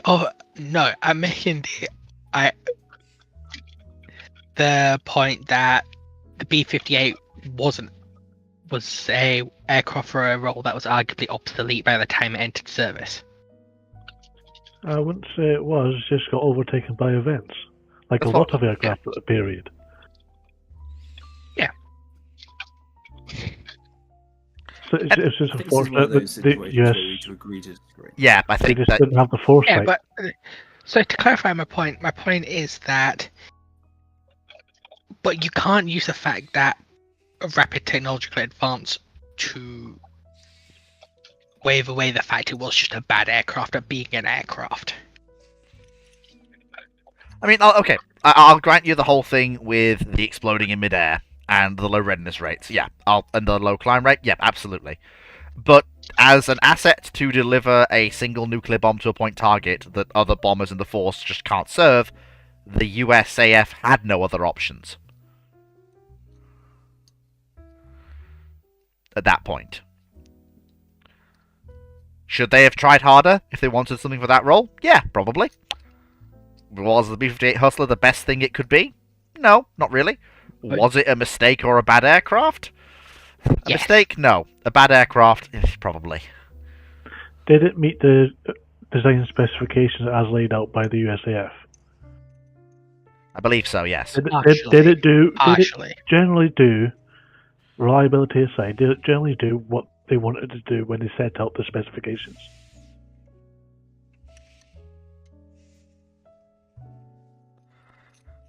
Reliability and readiness rates aside, yes. So that there we go. Yeah. So it was. So it was a bad aircraft, but it wasn't a mistake. Just because the specifications got overtaken by events, whether or not they should have known or not known, it's regardless. They set the specifications. Convair met it. Yeah, but my argument at that point is, I feel like we're going round in circles here, it didn't chaps. fit the specifications because it was massively under reliable and didn't fit the reliability specifications. It didn't fit the safety specifications they wanted. Move on from this question. Yeah, I feel like we should, move on. We've been going round in circles here for a bit, Fair folks. So up to the Hustler question. Good, we're getting lots of new questions now. Mega Scroll asked, did you guys watch Drax HMS Leviathan video? I really liked it. What did you make of it? I really loved it. Drac, once again, hitting the ball out of the park with another excellent April Fool's video. Just, when Drac hits a home run, he hits a home run. He really, really does. Like, If I watch Drac. he really does. It's a good video. I unfortunately am behind on my Drac, because, well, Signal at work sucks. I get that. It Signal was at more of a work, case. and I spend too much time watching or listening to live streams. So, Hey Leslie. But personally, Drag's new video, especially April Fool's one, it's good, Back in a but minute. it's missing a lot of heart and soul. All it did was make me want to go back and watch his previous ones, which were just felt a lot less corpo, to be honest. Yeah. I genuinely want to know how we don't have more vehicle-based pedestrian industries on college campuses. Like, seriously. I mean, I'd charge 11 grand to run someone over. What? Concern. Yeah, that's a bit Just- concerning. Yeah, just concern. Anyway, It's next something I don't question. really admit to be honest. Hey, if it's consensual and they sign a liability waiver, it's perfectly fine. Let's put it this way. I wouldn't want to take that into an American court, much less a British court. Yeah. To make a long story short, Foreman didn't show up today. However, he did have good decency this time to let us know at the start of the shift that he wasn't going to sign up today. So we kind of mostly got something done, but essentially did sweet fuck all today. So we left at lunch, except for one guy who, despite usually getting that memo pretty quickly, didn't get that memo this time. So he found that his personal bag with his car keys in it was locked inside the large tool chest. Yeah. So I had to go give him my spare padlock. Oops. Whoops the daisy. To go back to Drax's question, I actually haven't watched it.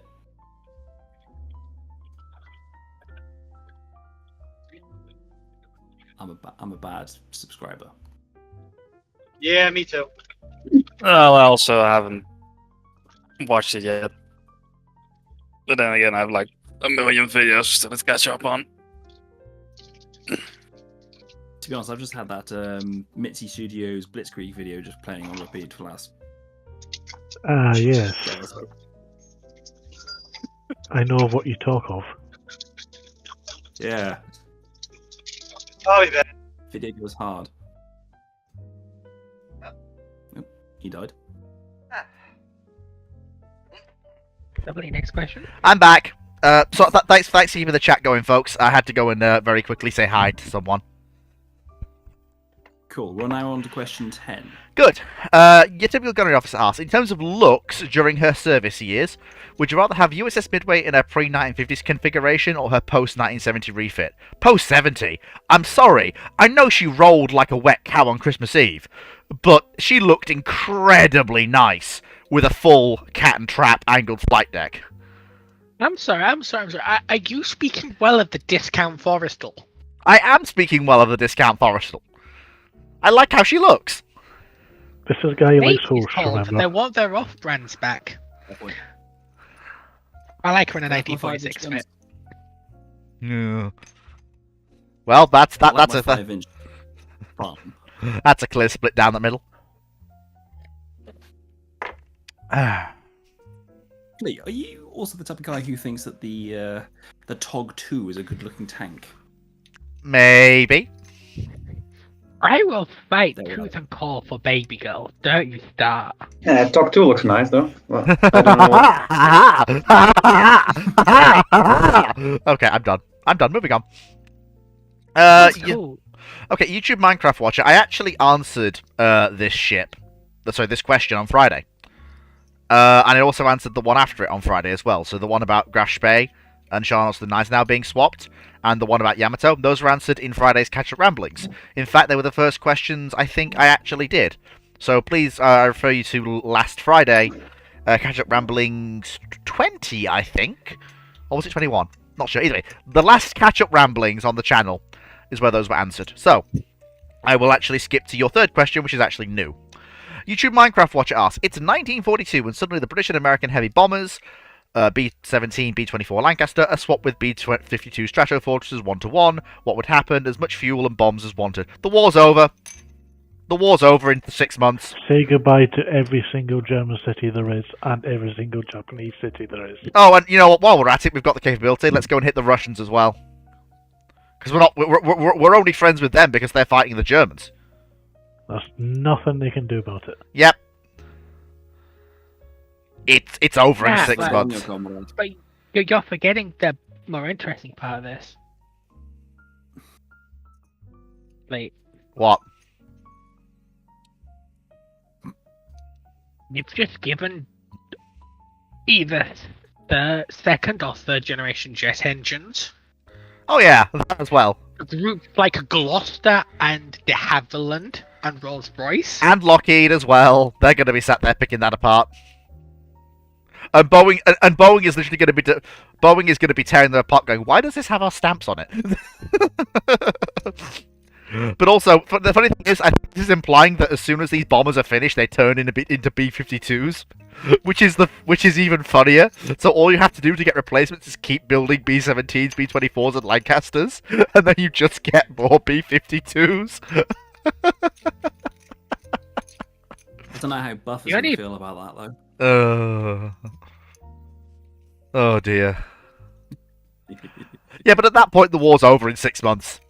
It just is. It's done. Yeah, but A single B-52 carries as much as 5 Lancasters. And it can deliver that load accurately as well.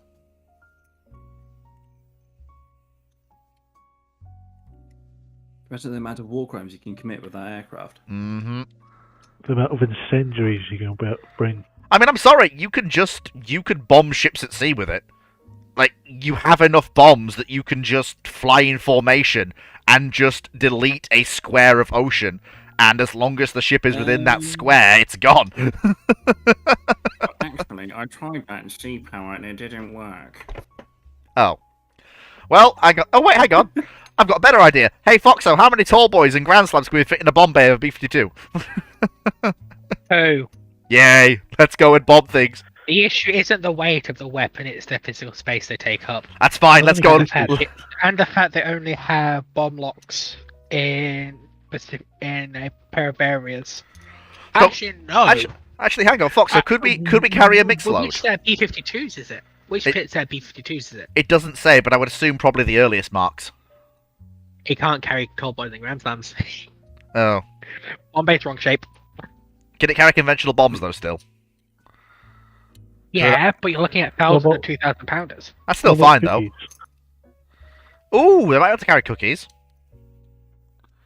They might be able to carry cookies, actually. Or I 8 and don't think so. 12,000 pound cookies.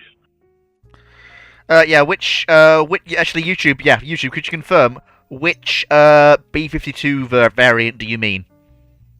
Because that's going to change what it can carry. Yes, Knight, I know that British V-bombers could carry Tallboy and Grand Slam, but unfortunately we haven't got any of them. They were fitted for them. Yeah, fitted for, but never with. Thankfully. It's a specific set of bomb locks you need for Tallboy and Grand Slam, isn't it? I'm sure that if they can carry atomic weapons, the 52s with a bit of retrofitting... Actually, hang on! It's bomb, Wait. bomb-based shape, though. That's the issue. Yeah. It's the shape of them. If we've got the right B-52 and they're arriving when the Lancasters and 17s and B-24s do, the bomb locks that Grand Slam is going to be designed to fit in are going to be the bomb locks the 52 has. And at that point, the only real limit is the shape of the bomb bay. And in fairness, if we wanted them to carry them... Most modern, he says. The most modern B-52s. That's even more of a kettle of fish. Well done, you've taught World War II Europe what furries are. Good luck. Yeah, and also, it's just... honestly, the best thing to do is to carry a mixed load. Carry, a Tallboy or a Grand Slam, plus... No. Yeah, carry a mixed load.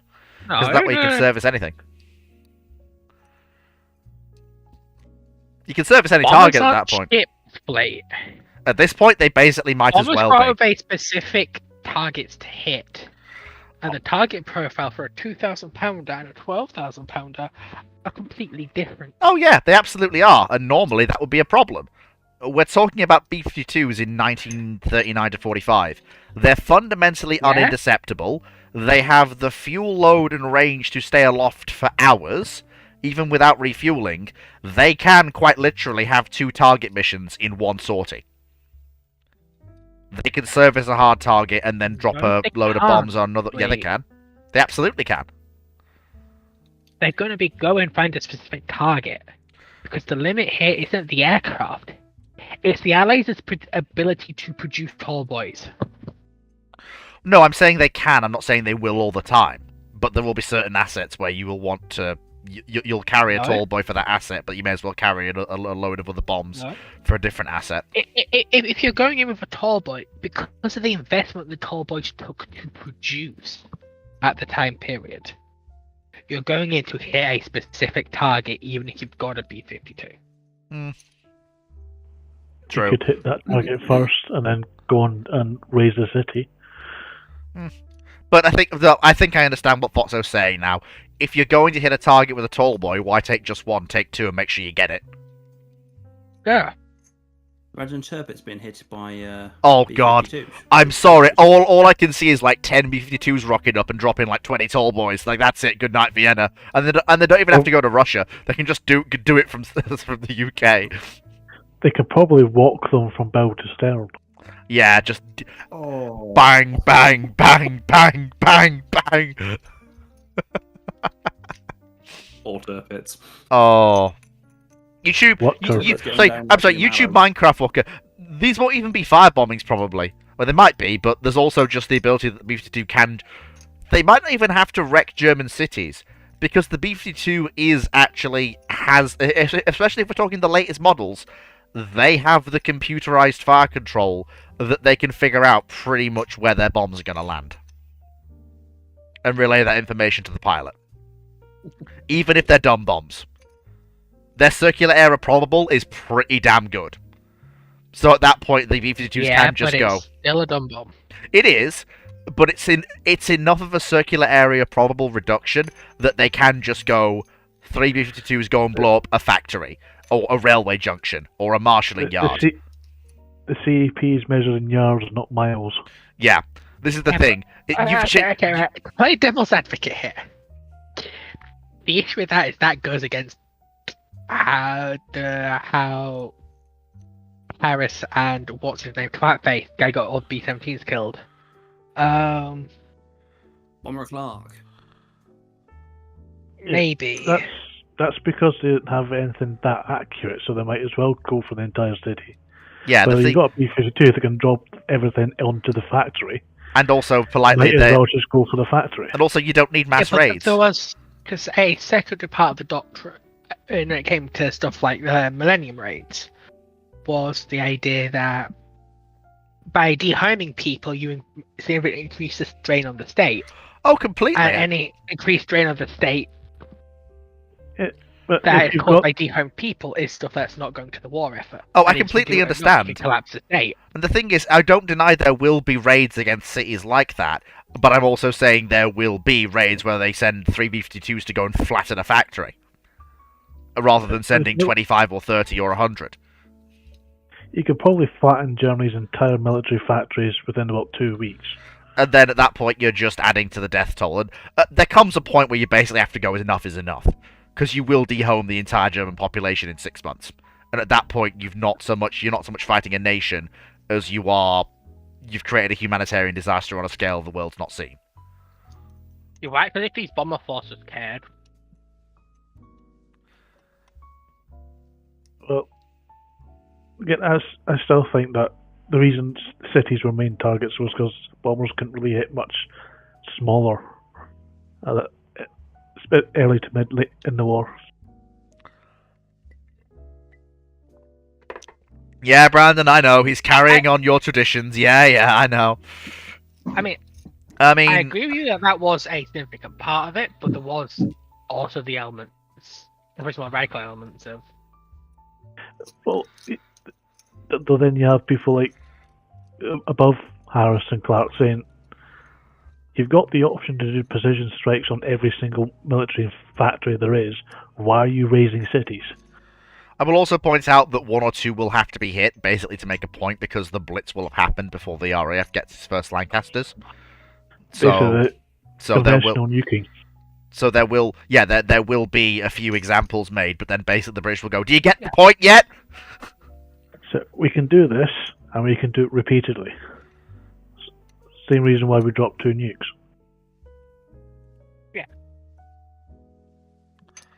Yeah. Right. So, next question. Brackman,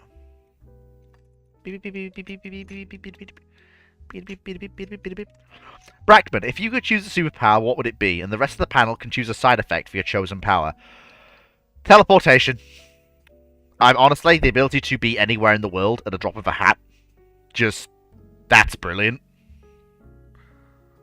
You can only be naked if you do it. Really again, Rui? That's not a side. Okay, fine, easy, done. I'll take that. I'm a naturist. I don't care. In my defense, all the keys, all the padlocks on this fucking site are keyed alike. So I had no reason to expect that I had been given 2 different padlock keys. But As yeah. for a superpower, Okay, so James has basically given me teleportation with no downsides. Brilliant. you should teleport into a school. Well, no, why would I? Because I control where I go. Fair. Can you? And naked Yes. doesn't mean not carrying anything. Yeah, it says I go naked. It doesn't mean I can't carry things. So I just carry a change of clothes with me. Teleport to somewhere quiet and put them on. Job done. And you can't change it now that you've made the side effect. That's not how it works. The nearest unoccupied men's stall Yeah. to where my destination is. But my destination. Yours will be a woman's. Okay. Well, yeah, I was The speaking for you. ability to perfectly shapeshift and emulate a new form. Ooh, so basically polymorph, but without any downsides. True polymorph. So my downside to that would be you're stuck in that new form for a day minimum. All right, I'm going to. You have a furry fleet, right? I know. That's not an issue. No, I'm aware, but Yeah. look. My downside was quite minimal, so I'm also making let's not make it so stupid that the power's not worth taking. You know what I mean? I'm gonna ask for what downside you're gonna give me, because do you have any idea how much money and how much effort being able to shapeshift saves me? So what are you? Yeah. So. Are you going with Foxos as well? copy paste from Foxa. Yeah, so I will. So my downside for you is No, no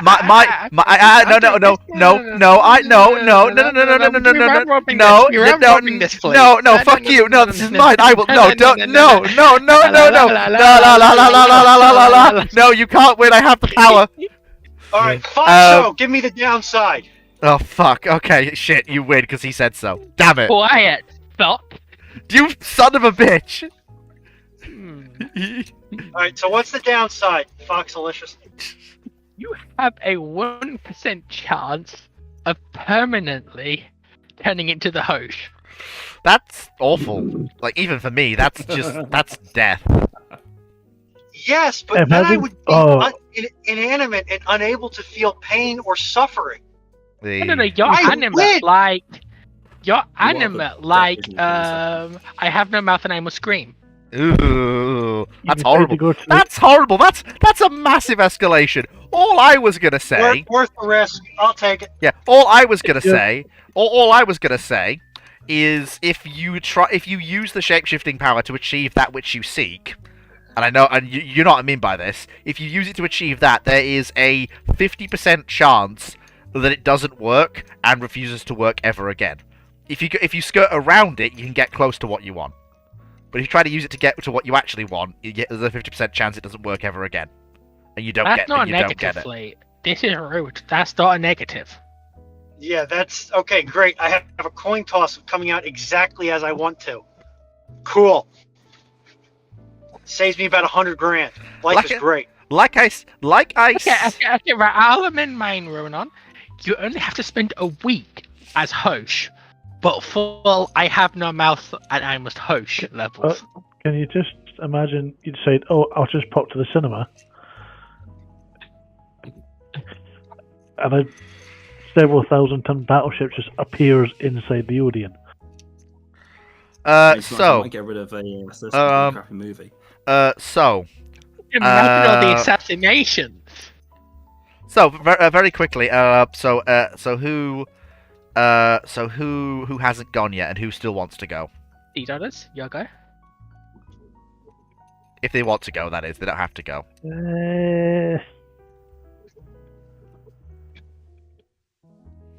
I don't know actually. Okay, Probably so telekinesis. No, telekinesis. Okay, at that point, then you get a headache that is equivalent to what you're trying to lift. The heavier the item, the stronger the headache. With things of a ton, with things of a ton giving you a migraine. You must obviously not have very many headaches. And wouldn't it be my turn to give somebody a downside? Yes, it would be actually. Sorry, Yes. moving on. For telekinesis, you have to be able to directly see your load at all times. Ooh. That is not a problem for me. Okay, an actual downside.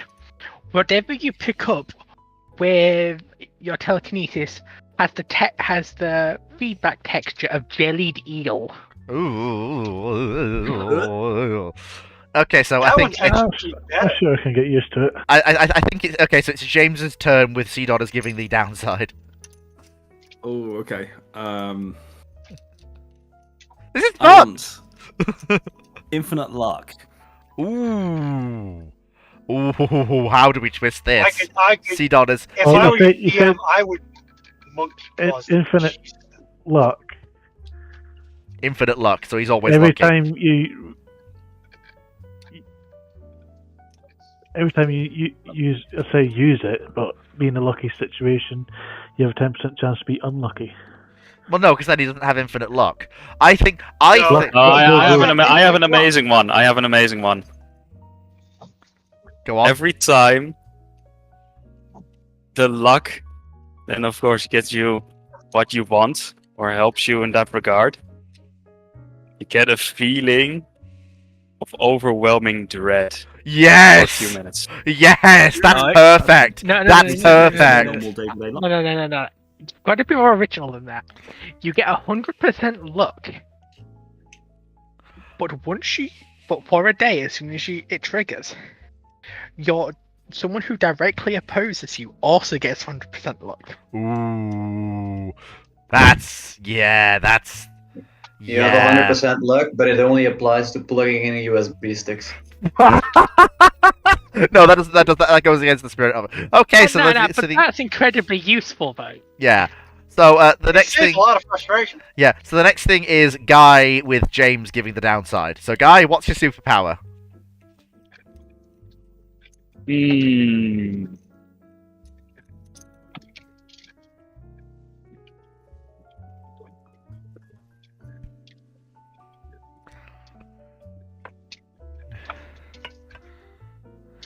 Oh, I've got it. I can create things from scratch, literally, like down to the most basic level. Create anything I want. Okay. You have a size limit of 1 centimeter by 1 centimeter by 1 centimeter. That's still incredibly powerful. Is You're that probably- malleable if something doesn't have more volume than a cubic centimeter? Yeah, Is exactly. that malleable? Just make it a fractal. I can create a 1 centimeter size black hole. Oh my god, the man is Ooh. unstoppable. Okay. And The create Hawking man is gonna make it explode in this. An evil downside. Yes, you can now make anything at any time. However, when you create it, there is a release of energy equivalent to the fusion reaction of creating the item and fusing the elements together. Oh my god. Oh. That's a death sentence. Well, no. You can survive. You I'm. survive it. Oh god, yeah. That's. Well, no. I would- Actually, no. I've got a better idea. It happens on the exact opposite side of the globe from where you're standing. So if you make something, there's a fusion explosion on the exact opposite side of the globe from where you are standing. Y'all are mass murderers. I was just going to have it so that you must have all of the necessary components, including trace ones, and including the ones that are used as byproducts or additives. PowerPoint, the atmosphere contains most of those. Yeah, but does it contain enough of them to be piled up right next to you? Yeah, that's true. Depends how you define right Yeah, next to you. actually, I would say this is a really good thing because, in theory, you can get rid of so many enemies. And you can just let a tungsten cube appear in their brain and they're dead. Well. You That's basically. more like- Well, you basically can't. What's the word? Well, in terms of immunization, I basically can't be dealt with by any of you because I can just nope out of there in spectacular fashion. You'll never catch me. Lee, Yes. well, stopping our farming friend here, creating a 3 by 3 centimeter cubed stick of magnesium inside your stomach acid. What's to stop me from creating a prion in your brain? Well, no. Well, you can't because your power is shapeshifting and so is Foxo's. I'm just saying, if I had that power, Sea Dodders Ooh, can. brain is Prion. Sea Dodders can lift things, so I just have to not be where he is. and also you have James. to know what I look like. James can. What can James do again? I got infinite luck.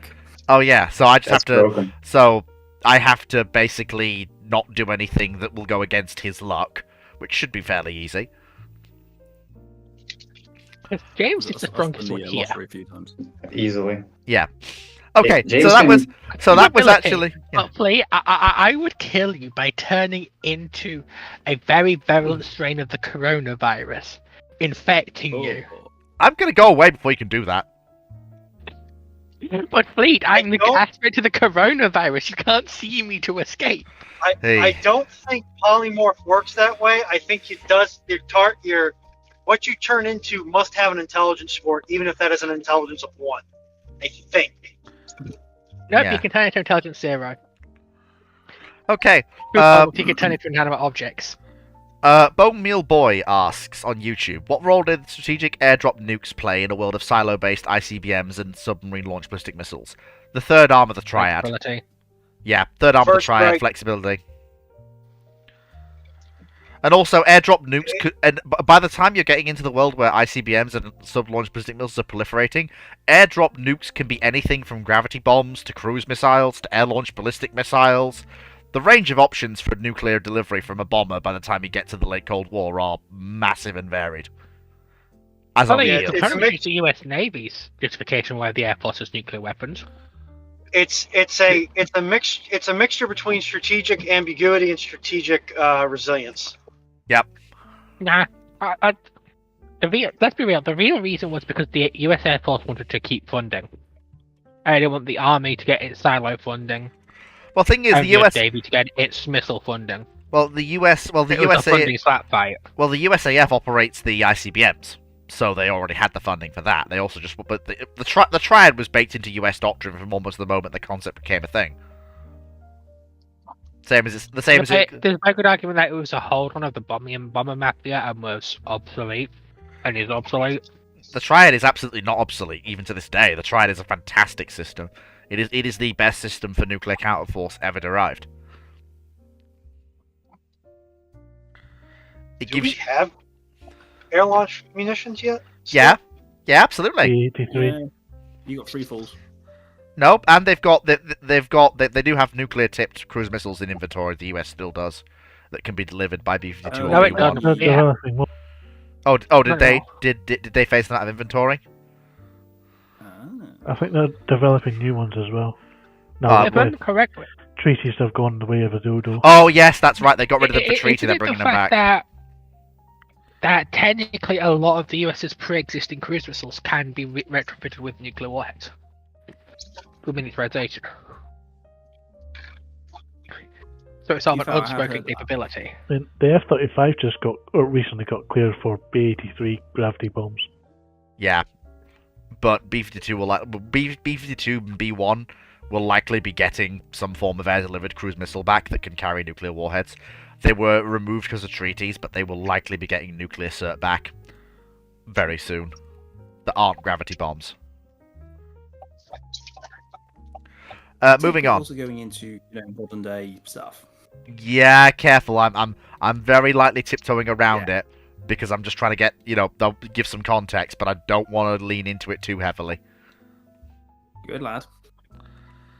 Keeping you straight. I know. I had to do the conversation and to do the conversation. You little careful. Anyway, so that was that. Superpower. Brandon Larson, what are the panel's thoughts on Tron Legacy? It's a film. It's a film that exists. That's basically my It's thoughts one on of it. the films of all time. Good for a watch. Don't know if I'd ever buy it. Yeah. Like, if it's on the telly and I have nothing else to do, I'll watch it. YouTube Anything I watch. YouTube Minecraft Watcher asks, would it have been possible feasible to convert ocean liners, Olympic, Lusitania, Queen Mary to aircraft carriers? Yes, absolutely. But the problem with liner conversions is they tend to be some of the most difficult you can undertake. Because you have to cut down an awful lot of the superstructure and cut away a lot of the internals, do a lot of reworking of funnel structure. They are the conversions you undertake when you have literally no other option available to do. Or when you've paid your ship, your cruise lines money to make them rapidly convert. Yeah, so the Japanese took advantage of this and it worked for them. But in the case of things like Aquila and the possible German plans for Europa, look how long Aquila actually takes to come through. The Italian build times for ships prior to World War II were actually fairly rapid. And even though she is their first carrier, she takes longer than a ship her size from keel up should have taken the Italians to build. Of course, the whole reason they did it was because they didn't want to use a dry dock or a slip. They didn't want to use a slip. They wanted to use a dry dock. So it makes sense. But again, if they had been willing to sacrifice the slipway, they could have gotten a carrier. But they chose to do it the other way instead. I think it's a bigger because issue. Aquila was slow speed show for because some of of them. shenanigans. Well, there is that as well. But liners generally If make you the... think Go on. Go on. Okay, so if you took like, say for instance, Titanic with a speed of 21 knots, she is going to be well, obviously we're not going to take Titanic, Olympic. If we take that, she's going to be really bloody slow in comparison to a aircraft carrier. You really want a turbine-driven liner. That's the first prerequisite. Exactly, so It you need want turbine-driven. Lusitania. Yeah, turbine-driven, ideally oil-fired. And also even- the fact that most of them are full stack as well. So Yeah. you've got 4 massive. Well, technically in the case of the Olympics, you've got 3 uptakes that you need to trunk, and that's going to be a massive funnel. And you've got that entire superfluous superstructure above the main deck to deal with. Which is a job and a half to cut away. And usually the decks aren't even in the ideal place to begin Yep, exactly. Yeah, it's an option that you really shouldn't take if you have the option to not take it. Genuinely. There's also If you- issues of expansion joints, Yep. because that's also a weakness. I think. Yeah. Don't quote me on that. Okay. That was fairly straightforward. Actually, hey, we're on a roll tonight. I think it's Tank X on Discord. Tankex, question 10. Hey, Fleet, I caught your discussion in the Paradox channel where the naval rework mod removed the Ismails. Now, keeping the Kaiserreich's world, how would you imagine the Russians would develop their navy? Obviously, they need to heal economically, but I definitely don't see them scrapping the Ismails. Well, completing at least 2 of the Ismails is absolutely a given. But in the interwar period, that gives them a fleet of 6 capital ships in the Baltic. Now, in Kaiserreich, the Russians have lost Ukraine, and the Russian Black Sea fleet has gone to Ukraine. So Ukraine has all of the Russian battleships for the Black Sea. In the Pacific, their navy is even worse. They basically don't have anything because they've lost Vladivostok, they've lost a lot of their good ports in the Pacific. So you're basically looking at a Baltic and Northern Fleet scenario right now, with the Russians having to fight a land war to even begin to think about beginning to rebuild a Pacific fleet. So, you've got, under Kerensky, or whatever the leader is now, I think you've got enough stability in the interwar period that I can see the various Russian governments will build. They'll basically build cruisers and destroyers, and they'll maintain the Russians' capital strength at 2 Ismails and 4 Ganguts. And probably Nikolai the First. Well, no, she's in the Oh, Black Sea. she's to Ukraine. Yeah, Ah. Black Sea. So yeah, Okay. the Ukrainians have all the Black Sea dreadnoughts and all of what was the Russian Black Sea fleet. So from what I remember, if we think about that, so the Russians build a tranche of they build a series of modern light cruisers through the interwar years. So, but they're usually on the smaller side, so think things more akin to what we would recognize as Leanders. Not treaty cruisers because there's no treaty, but, small assets with turreted 5 or 6 inch equivalent guns. Designed for, fast work in the Baltic, leading destroyer squadrons, having a scrap in numbers with other cruisers, that sort of thing. Fleet, how do you build them? Well, with the shipyards at St. Petersburg and around the Baltic. Can they build them at that point? Yeah, absolutely. Are the ships big enough? Yeah, absolutely. The Ismails were built in the Baltic, so were the Ganguts. The Baltic is the main shipbuilding sector of the Imperial Russian Navy. The Imperial Russian fleet maintained yards that could build capital assets in all of the oceans they had. Lee, Yes. they produced a lot of the stuff produced in Riga. Some were, but there were yards that could deal with construction of capital assets in and around St. Petersburg, and there was also yards that could deal with smaller assets, definitely in that theatre. So even if they can't and I know for a fact they can do repairs and maintenance and refits in St. Petersburg if they can't build any more. Actually, let me just check. I will just check this. My apologies. I thought that I forgot how many shipyards were actually in St. Petersburg at that time. Baltic Works, Admiralty Shipyard. Yes, yeah. So yeah, all these have been built in St. Petersburg. So yeah. Yeah. So I actually just having a look at how complete they all are. Honestly, if you've got a continuation of the Russian state, it might take them a while, but Kinburn and Navarin could probably come out to a revised design. The hull's 50% complete. They haven't got their armor, but they've got they've got about a quarter of the engine work done, and they've got some of the boiler work done. Not as much as the other two, but that could actually work in their favor. They could be ordered to a revised design. Probably use more modern machinery, and up the armored belt a bit. Probably have them come out as a Kinburn class fast battleship, so that brings the Russian fleet up to 8 ships. 4, like 2 battle cruisers, two battle cruisers, two fast battleships Queen Elizabeth style, and 4 gangers. Why would they? Because the German fleet's sitting there with, oh great gravy, that is all of the capital ships. For the Russian Navy to be a credible deterrent, it has to be prickly enough to threaten that fleet. And at that point, 14-inch guns are basically... I'm not talking... Why would they continue hulls that have been sitting around for years? Well, for the White Russians, they wouldn't have been. It's not like the Reds who have to rebuild their country in the same way, because the Red Rebellion is put down in like a year. The Germans come in and just clean it up. And the Whites found a republic. It's like, we're looking at resuming construction 1919. So you're not talking about mid-20s here. We're talking about 1919, 1920, resuming construction. Well, why would they continue with an obsolete class of ship? They need the ships. They need the hulls. They do not have... They need the hulls. They need those 14-inch guns. This is the only way they're getting guns bigger than 12-inch into their fleet quickly. And they need them. Well, forgive me if I'm wrong, but don't the Russians have much bigger issues than this in Kaiserreich?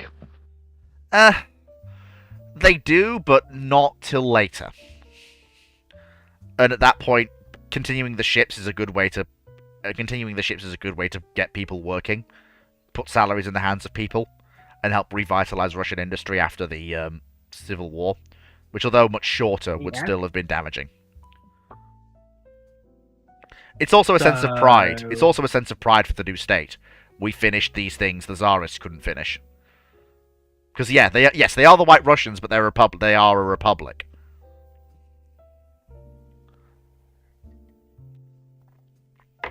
Though after this, I'm not really seeing any new capital ship construction during the interwar period. New destroyers, yep. But again, you're probably seeing the standard destroyer development, so working their way up through 1,000 tons, 1,500, 2,000. That sort of thing.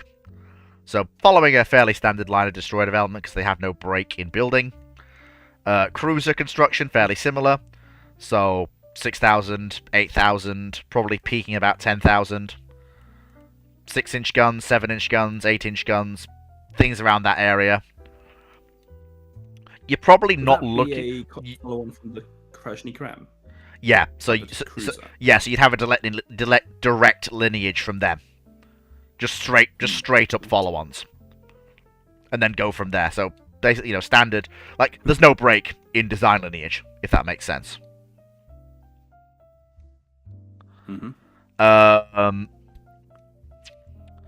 And then by the time you get into 36, which is when Kaiserreich starts, 36 is basically the first point at which Russia has been stable enough for long enough that they can actually look... They've been building light ships... So they're not looking at a Soviet situation, but they are very much looking at a Britain situation, but worse. They have the expertise to build the ships. They just don't have as much infrastructure as perhaps they would like. So you're probably looking at a fairly conservative design. So, I'm thinking 8 16-inch guns, 4 twin turrets, about 25 knots, about 4 ships over a period of 3-ish years. probably designed to phase in, replace the Ganguts at first. Armored against their own guns. So that'll probably be the first thing, and then from that you might have something that would superficially resemble what we would know as Sovietsky Soyuz. As in, it would be a battleship with 16-inch guns, 9 of them in 3 triples. But it would be the Russian fleet's first move towards a fast capital ship. So 9 16-inch guns, probably armored to resist 18-inch shell fire, because again, this is a world where ships like that are common. And if the Germans bring any of their 18-inch, or God forbid, any of their 20-inch armed ships into the Baltic, the Russians are going to need something to resist that. Or at least put up a fight against it, while being faster and more maneuverable than that asset. So you're probably looking at 9 16-inch guns, 28 knots, pretty heavily protected. And you probably get, again, 2 ships of that class as an injection of extra capital into the shipbuilding industry. And then before the Russians dive into the Second Weltkrieg, the last class of capital ship I think you're going to see laid down in terms of battleships is probably going to be a pair of follow-ons to these hypothetical 9 16-inch gun-armed ships. So this is where you're going to see the Russians try to develop something that's going to match up against the horrors of the dreadnought race of the 1920s. So you're probably looking at 9 18-inch guns, 28 knots, armored to resist those guns. And at that point, that'll probably be the last big gun capital ships the Russian Republic builds, in terms of battleships. Now, in terms of things that aren't battleships, I can see them building what the game calls evolved armored cruisers, following a trend that the rest of the world has done. So I can see them building ships of around 25 to 30,000 tons, 32 to 33 knots, possibly 35 knots, 9 guns of between 10 to 12 inches in caliber, designed to lead scouting groups, fight the other evolved armored... Yeah, basically it is a return to the battlecruiser, but I'm just going off what Kaiserreich says they are. And if Russia wins the Second Russo-Japanese War, which they can do, and then Japan signs a peace saying, you know, we've given up our mainland possessions, etc., at that point, I think you'll see the Russians start to invest in a carrier program. Probably taking cues from conservative estimates, you'll probably see keel-up carriers of about 12 to 13,000 tons. Probably a pair at first, and then you'll probably see larger designs follow on once the Russians have figured out exactly how they want to use these assets, but not before. And they'll probably, if they're smart, they'll probably follow a British style of armor layout protection, because they have the assets where those carriers are going to be the most useful are in the Pacific, and their industrial base is in the Atlantic. And the only way they have to reliably get home is the North Sea. Although I will point out they're probably looking at carriers as a purely Pacific theater weapon. Because politely in the Atlantic, the carrier powers are ridiculous. You've got France, you've got the Union of Britain, you've got the Germans, you've got the Canadians, you've got the Americans. There are so many carriers in that theater that you can't even get out of the Baltic where you're building these things anyway. So if you're going to get involved in that, you want your carriers in the Far East, where they can, beat upon German colonies, where the Germans have less carriers. Do you see torpedo boats? Yeah. Just to clarify something, in case somebody may have interpreted me as saying that Fleet needed to shut up. No, my phone rang again, unprompted.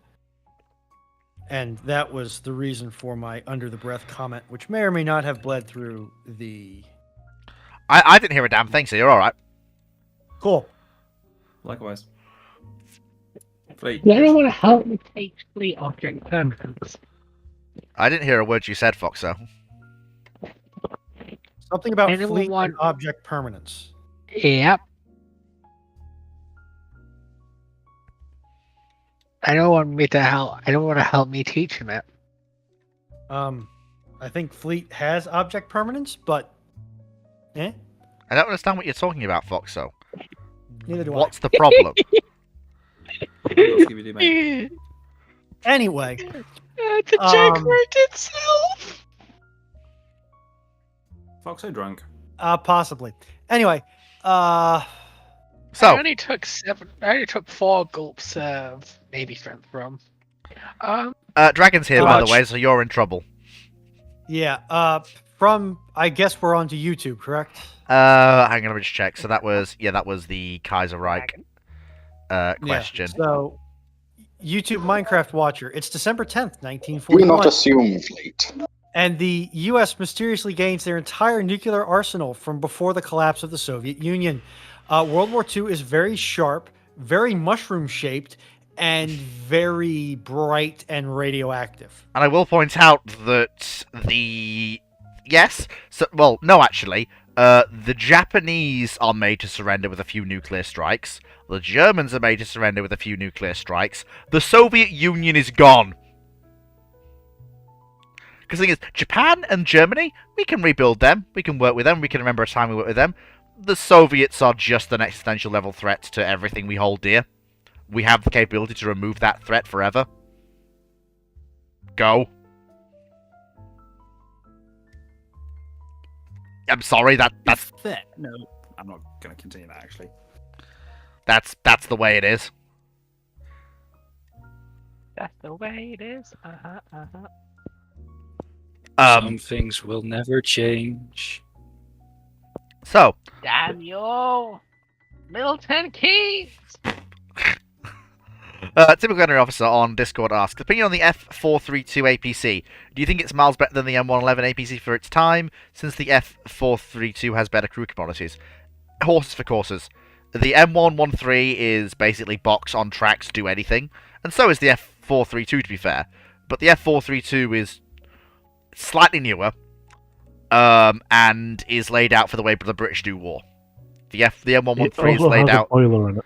Yeah, the M113 is laid out for the way the Americans do war. But to boil them down to their barest necessities, they are both box on tracks. They are about as equal. They are as equally good at being box on tracks as each other. That's 432 is a kettle, therefore it win. yeah. Team Locker, Panel's favourite Cold War era non-combat ship. Oh, that's really easy. The cross-channel hovercrafts of Doom.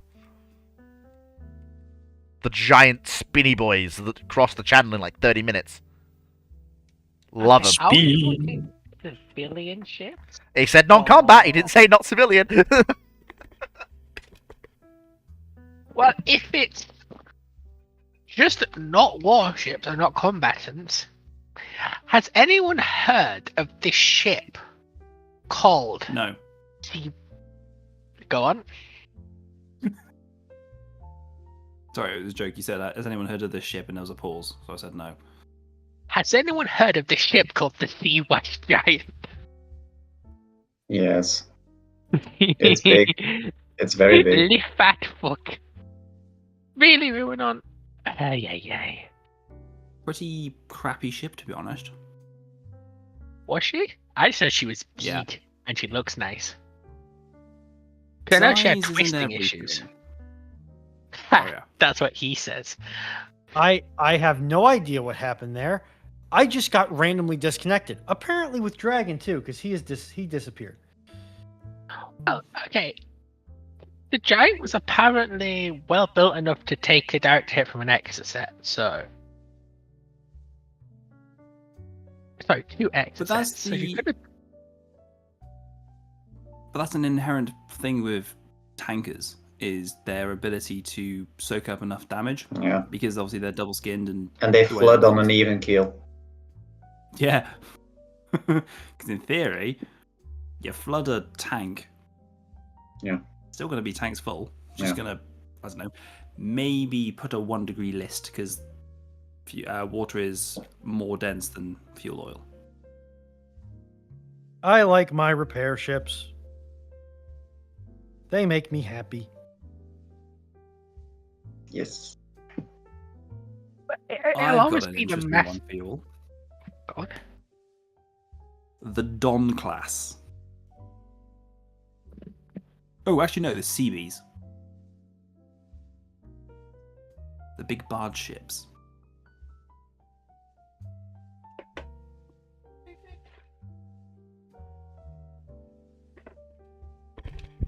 How goes the discussion on non-combat assets? The thing is, not all of the non-warships from the Cold War that look on that are awesome are the ships that almost single-handedly redefined the world's economic system. And that's the container ship, let's be real. Are you... Okay, I'm not gonna lie. I was gonna get you for that, but Cold War container ships are a mood. I am not gonna lie.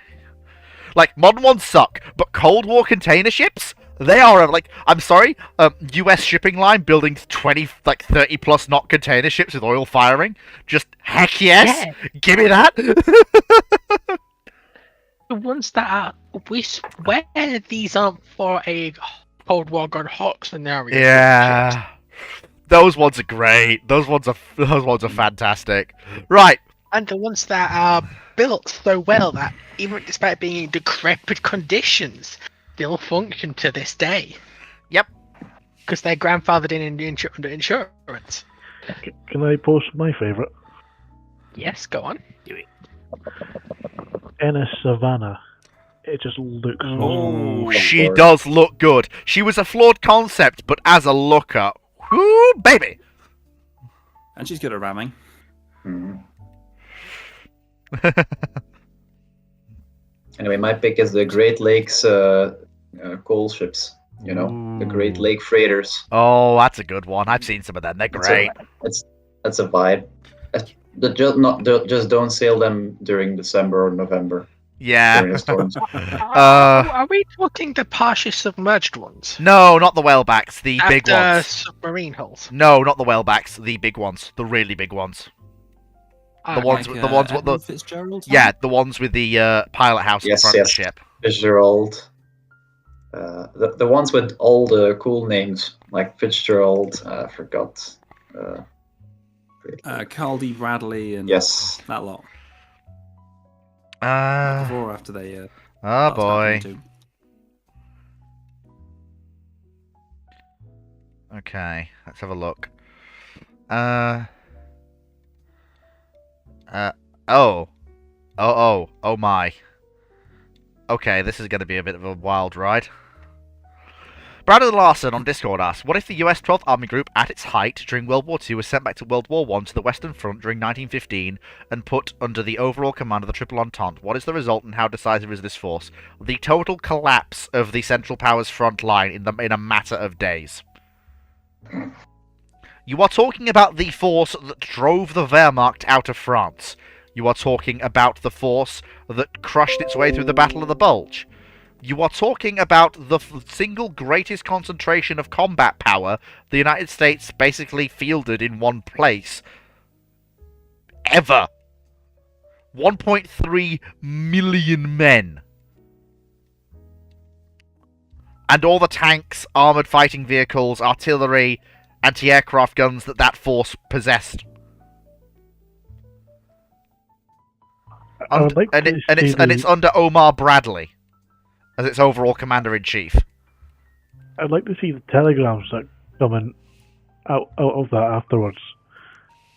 The London Telegrams, Washington, that says thanks for the massively advanced army, and that Wash is just thinking, We hang on, didn't do that. When were we at war again? But yeah, no, like you're talking about a force that will, like, they know the playbook. They absolutely know the playbook, and they have the kit to thoroughly shatter that playbook.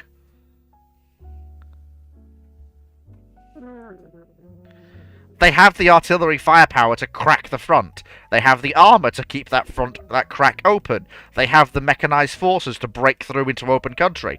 The hardest part is going to be breaking through the front. Once they're through, that's it. War of Maneuver is back, and it's onwards to Berlin we go. obviously the Breaking problem the is front's the Blitzkrieg in easy part. 1915. breaking the front is absolutely not the easy part. I think it's going to be the hardest part.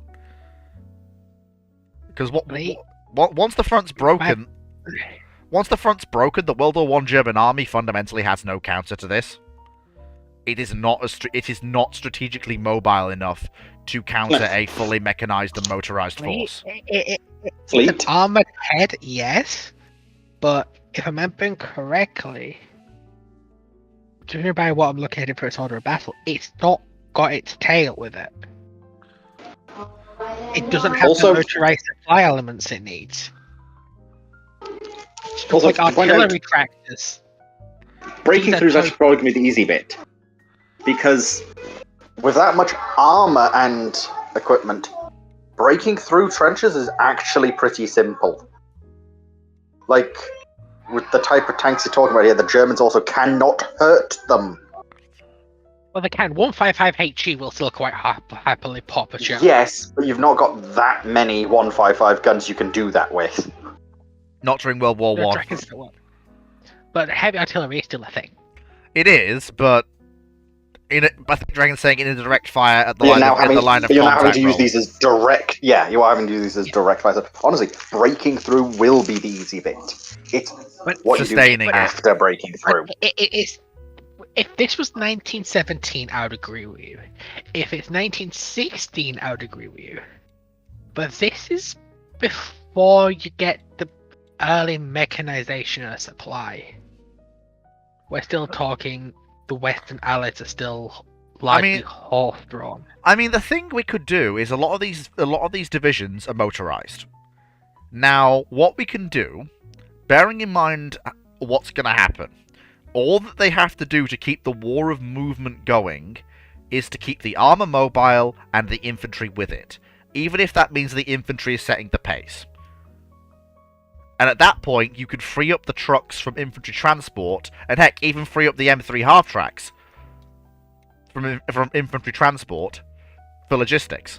I'm not saying it's a perfect system, but it should be enough to give you the tail you need to keep that infantry and that armor moving. And at that point, the Germans cannot re-entrench. They cannot re-stratify the front. Especially not with the rest of the Entente capitalizing. Which they will be doing. But this is 1915, yeah? Yeah. Yeah. And you've got Shermans rolling around the battlefield well before even the Mark 1. Yeah. Yeah. That's going to be scary. Yeah, it's not breaking the front line's not an issue. The issue just ran out. They just proposed using a X-wheeler as a fuel tanker, a fuel truck. Mm-hmm. I did. You can. You're not going to transmit the world's largest. I know. You're gonna snap the poor things in half, Lee. Those trucks are composite frames. Foxo, I'm They're aware. designed to carry infantry and towed guns.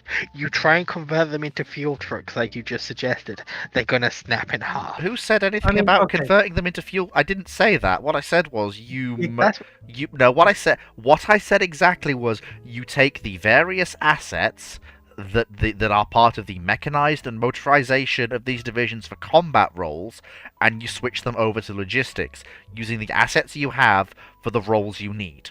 And at that point, that is until the front line can be stabilized, aka you engineer it to the point that you can move things through what was no man's land on roads that will not break the back of these trucks, as you so suggest. You use the half tracks and most of that stuff. And heck, if transporting fuel in barrels in the back of these trucks becomes a problem, you only use the half tracks for that role, even if it means your fuel throughput goes down, because they're not going to have their frames break from the strain of carrying fuel in drums. The most useful thing that you can do if Who you're wants to Hang on, let me finish. Let me No, get no, a no, word in edgewise. You two have been slugging 9 bells out of each other this whole ramblings. Let me get a word in edgewise, please. What you can do if the frames and the running gear of the half tracks and deuce and a halves are not going to take the strain of being a fuel tanker, you can take the power plants out of them and put them in the well-built frames of the trucks that they have on that day, at that point in time. Because the power plants that you have available in 1940 are leagues ahead of the power plants you have available in 1915. Apparently, Brandon Larson is saying he's given them the logistics capacity to transport it. Okay, Which makes it- so which- if they have their large Ford oil tankers, yeah. But wait, I just wanna. Did you just suggest using an M3 half track to transport fuel?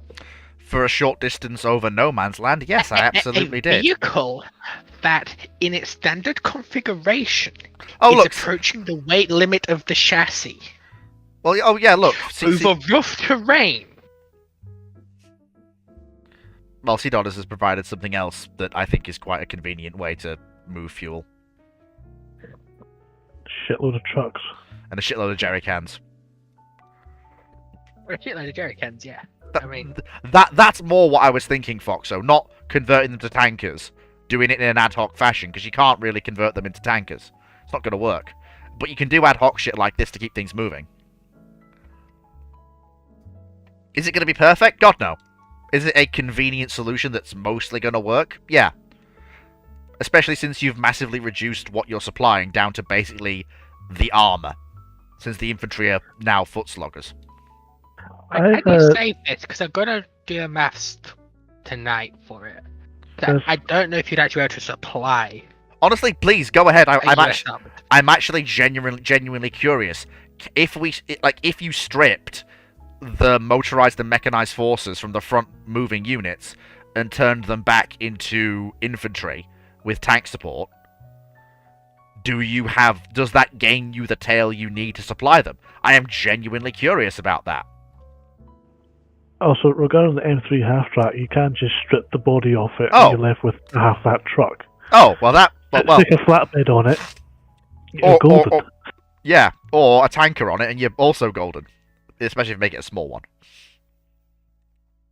But that's your off-road cross no man's land Yeah, transport. yeah. Uh, That's a good point. I actually have to look into that further because The M3 is basically a truck with an extended yeah, rear wheel. But yeah, with I the remember reading the reports from Tank Destroyer Branch about the M3 gun carrier yeah. and how the M3 chassis as a whole required was very not particularly good with weight in general. That was weight applied and removed. Yeah. It's strange. Yeah. But very quickly, with the logistics issue solved, we can get back to the meat and potatoes. So yeah, I'm sorry, the front line It's is an cracked. overrun. Yeah, the front line is cracked, and yeah, Belgium is liberated. Oh, and we're now in Germany on our way to Berlin. Yeah, you don't get to say you didn't lose the war this time, Germany. You have been defeated on the field of battle, and it is going to be a surrender rather than a ceasefire, even more so than it already was. Yeah, it's the old joke of what would happen in the Crusades if you gave the Saracens. Yeah. Right. So that was, I think. Yeah, that was Brandon Larson on Discord. So YouTube question now. YouTube Minecraft Watcher. It's 1914. The Imperial German Army, Navy, and Air Force are replaced with their modern counterparts. How does history change? Mass defections. Because the thing you've got to remember about modern-day Germany is that they are so thoroughly disconnected from and disavowing of their not only their Nazi past, but their imperial past as well, most of the time, that while some people will remain loyal, a lot will probably try to defect to another nation, possibly the United States. Because they probably won't want to go to Britain, they probably won't want to go to France, it'll probably be one of the Scandinavian countries, or it will probably be the United States if they can. In fact, probably Denmark. The fleet and the Air Force and the Navy will probably rock up in Denmark if they can. Because they don't want to serve the Imperial German royal family. That is a form of government and a family they have disavowed loyalty to and lineage to. It is really important to bear in mind just how much Germany has disavowed the Kaiser and the Imperial German history. If anyone else has any comments on that, but I think I've got it right. You might have some loyalists, but most of them will defect or attempt to leave Imperial Germany. Don't just sit there all Very silently. much. Don't look at me. I don't live in Europe. I have no idea what the average German's opinion is on the Kaiser. Guy, you got any thoughts? He's I mean, heck, they could go to the Netherlands, make up for the loss of the battleship program. Netherlands has the most powerful army, navy, and air force on the world. Oh, that would be funny. But yeah, the problem. I support this idea. Yeah, the problem with sending any modern German equipment, especially if you send it back with the men, back to 1914 or especially 1939, but also 1914, is that the men will fundamentally refuse to fight for, support, or live within that regime. Either of those regimes.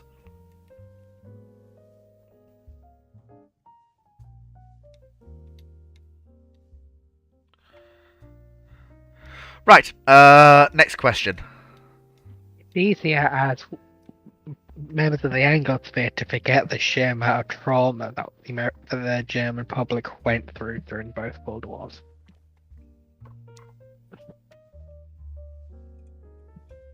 Yeah.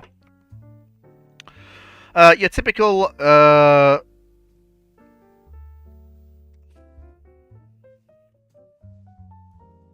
Officer asks, thoughts on the T-249 Vigilante? Do you think the prototype will be adopted as the US Army's DIVADS if it had a 30mm or 20mm Vulcan instead of the new and untested 37mm Gatling? The thing is, if it's got a 30mm or 20mm Vulcan, why are you not just adopting M163? Why do you need an entirely different chassis that's not an M113 when you're going to put a 20mm or 30mm Vulcan on it? Because like M163 is right there. And at that point, you just adopt that instead, which they did. So we're talking about the A5, aren't we? Well, yeah, we're talking about the T-249 Vigilante. Oh, so not the A5 Vigilante. No, the one of the entries for the US Army is So T3... T-249 Vigilante. 3249. No, T-249, not 3249.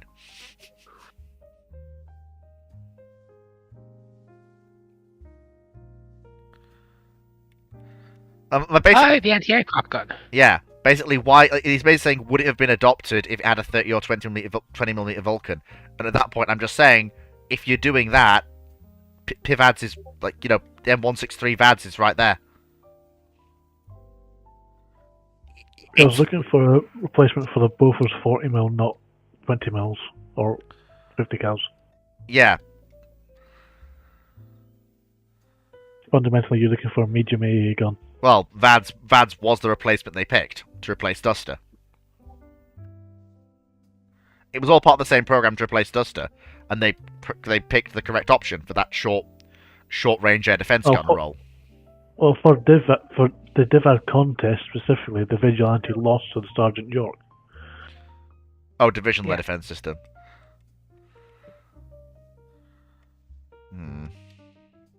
Yeah, apparently it lost its contest to the Sergeant York.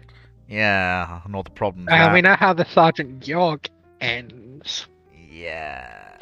And according to the wiki, so it's take it with a grain of salt. One of the major reasons it lost Was that the was one due that, to mechanical reliability issues. was that the Yeah, one that tried to shoot up the grandstand full of? that's the one. Yeah. Yeah, had problems that one, So didn't it? we're talking an anti-aircraft gun that's less reliable than its whose main claim to fame is almost killing the people sent to oversee it Yeah, due to mechanical failure. yeah. It liked to lock onto the cooling fans on toilets. It Yes. did like to do that. I think So if you made it these days, it would probably be actually quite decent.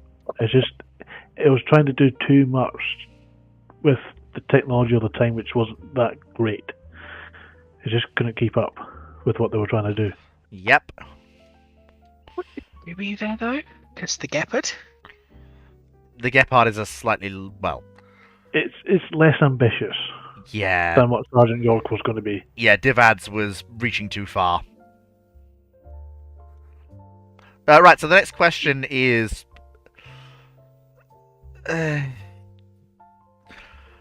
Powder Monkey, I'm sorry, but while I could actually answer this next question, I can't, because... It's not Powder Monkey. Sorry, not Powder Monkey. YouTube Minecraft Watcher. I can't answer this question. It's past 1991, and it would get us into a world of modern politics. And yeah, no, I'm sorry, I can't. Yeah, they would. That time gap alone is difficult. Also, the when and the what is also a very thorny subject.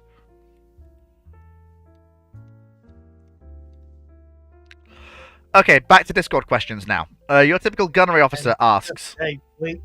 Yep. Just a heads up, I did close the. Yeah, thank you.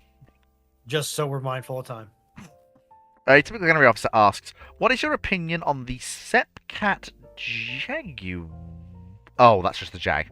What is your opinion on the Sepcat Jaguar? Do you think it was the best attacker aircraft of its time for NATO? Or do you think it was a better CAS platform than the A-10? Well, first of all, the only true close air support platform, for all its faults, in service with the NATO, as in a purely dedicated CAS platform, in service with the NATO armies during the Cold War period, from the mid-70s onwards, as in CAS is my job, CAS is what I do, is the A-10. There is no other CAS platform. Jaguar is interdictor, strike, and close air support. It is an aircraft that wears many hats, like many aircraft of similar type that were built around the same period. You can use it in a close air support role. You can use it in an interdictor role, which basically means you go in, hit a vital target, and come back. So let's say a bridge needs blowing up, you would send an interdictor aircraft to do that, something like the F-111B, Jaguar, Tornado, etc. It can do CAS, but politely, if you're talking about the sort of battlefield where one side you know where the front lines are, and you're carrying a ton of cluster bombs, and you're not using your gun,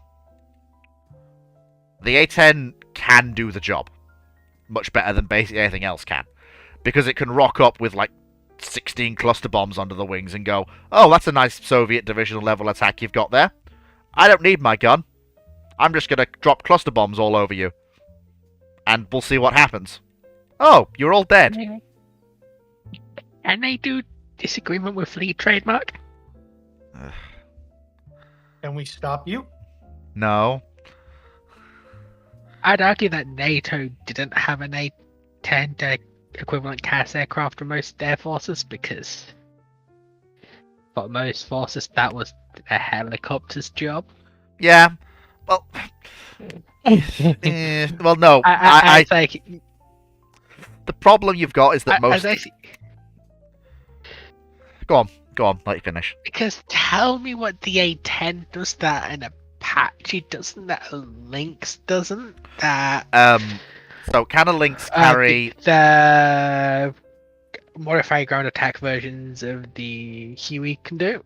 Okay, can the Lynx, or like, bear in mind this is assuming a environment where the A10 is operating in a close air support role, but not in the role envisaged. So it's a close air support role where the aircraft is coming in, it knows where friendlies are, it knows where the enemy is, because they know that there's a front line. Like you've been briefed on the sector, rather than the whole thing that they did in Desert Storm, where the front was so fluid they didn't know where anything was and had to try and scout it out with binoculars. So assuming that role, an A10 can loft. I mean, I think as built, it's what is it? I think it's 12 Maverick as built, and an equivalent amount of unguided ordnance. So that's already the equivalent of that's an Apache and a half already, and that's just guided munitions. And that's the equivalent of and I'm just talking Maverick here for tank killing. And that's already as well. If you're talking about Lynx and the other helicopters you've mentioned, that's already like 6 of them in one airframe. Secondly, if we're not talking guided munitions and we're talking dumb ordnance, the A10 absolutely has those assets beat. Just there is no contest. An A10 can deliver. I think. If we're talking about the early versions, you're talking about what is it? You mean rocket pods as well, if you want them. I mean, you've got cluster bombs, incendiaries, dumb bombs, paveway if it's fitted for that, if we're at the right era. JDAM if it's fitted for that, but probably won't be if we're talking the Cold War. But I'm sorry, but an A10 rocking up with 8 to 12 cluster bombs is a significant emotional event for a brigade-scale Soviet armored attack. That is I'm sorry, you're done. If it's not shot down. I think you understand what I'm saying, James, don't you? That many submunitions, it's just, you're over, you're done, that's it. Hey, does anyone have that video of the test firing of the shulkers? Oh no, I know. There is like no, I'm aware. Oh no, I'm aware. I'm aware of the vulnerabilities. But if you're calling it in to break up an attack and that attack's ongoing and there is an engagement taking place, orders were, I think, standing orders were, if you could see them, you went for 80 GM teams and tanks, you went for command tanks, anti-air gun vehicles, and then everything else. Because if you get the command tank, that breaks up their divisional quality. You get the gun vehicles, that clears the way for air support. Now, but the thing is, the A-10 probably wouldn't come alone. There'd be 3 of them. Let's say the gun vehicle gets 1. And let's say it hits another one. The third A-10 is probably going to get those cluster bombs away. And at that point, even if you kill it, that brigade level attack is done. That is a lot of burning Russian vehicles and a lot of dead Russians. Is the A-10 the all-singing, all-dancing gun machine that it's claimed to be? No. Is it an exceptional close-in bomb truck? Absolutely. Now, there are other things that can do this as well. So, Alpha Jet, it can't carry as much, but Alpha Jet could bring 2 cluster bombs to the party, or 2 dumb bombs, and that's ridiculous. But I think you're missing the forest through the trees here. It's that beyond a certain scope, the level of ordnance doesn't really matter in this sort of scale, beyond the point. What do you mean? That when you get to, on this sort of scale, being able to survive getting the ordnance to target, on target, and on target is the most important part. Not really. Not if you're talking a Cold War gone hot. It is all about trades. yes, surviving is nice, but if three A10s die, and in so dying, they stop a brigade scale attack on a NATO position, that is a worthwhile trade. If 3 helicopters show up, don't die, but they destroy, but with their ATGMs between them, let's be generous and say it's 3 Apaches. With their Hydras and their Hellfires between them, they pop. Let me see. 8, 16, 24. They You're pop. looking about They pop. 28 per aircraft. For the Apaches, no. If we're talking normal low for the Cold War gun, you're talking Hydras plus Hellfires. So you're talking. Yeah. You're talking 24 total Hellfires, Right. and let's not discount the Yeah, Hydras. But to use the Hydras, they've got to come in within range of the gun vehicle. But let's say they get it. That is still not enough force to break up a brigade level attack. There will still be forces that will make contact, and that might be enough strength left, presuming the Soviets have done what they were supposed to do and hit the position they're about to strike with I believe the correct term is a metric fuck-ton of artillery and MLRS preparation. That force that remains might have enough strength left to take that contact and take the position. Whereas the amount of cluster munitions you're talking about dropping from even a single A10 and the effect that will have, rather than just Hydra munitions and tanks popping, it's an entirely different effect. A cluster strike with 12 bombs is enough to shatter the morale of whoever is left after that strike is done. Hellfire's going...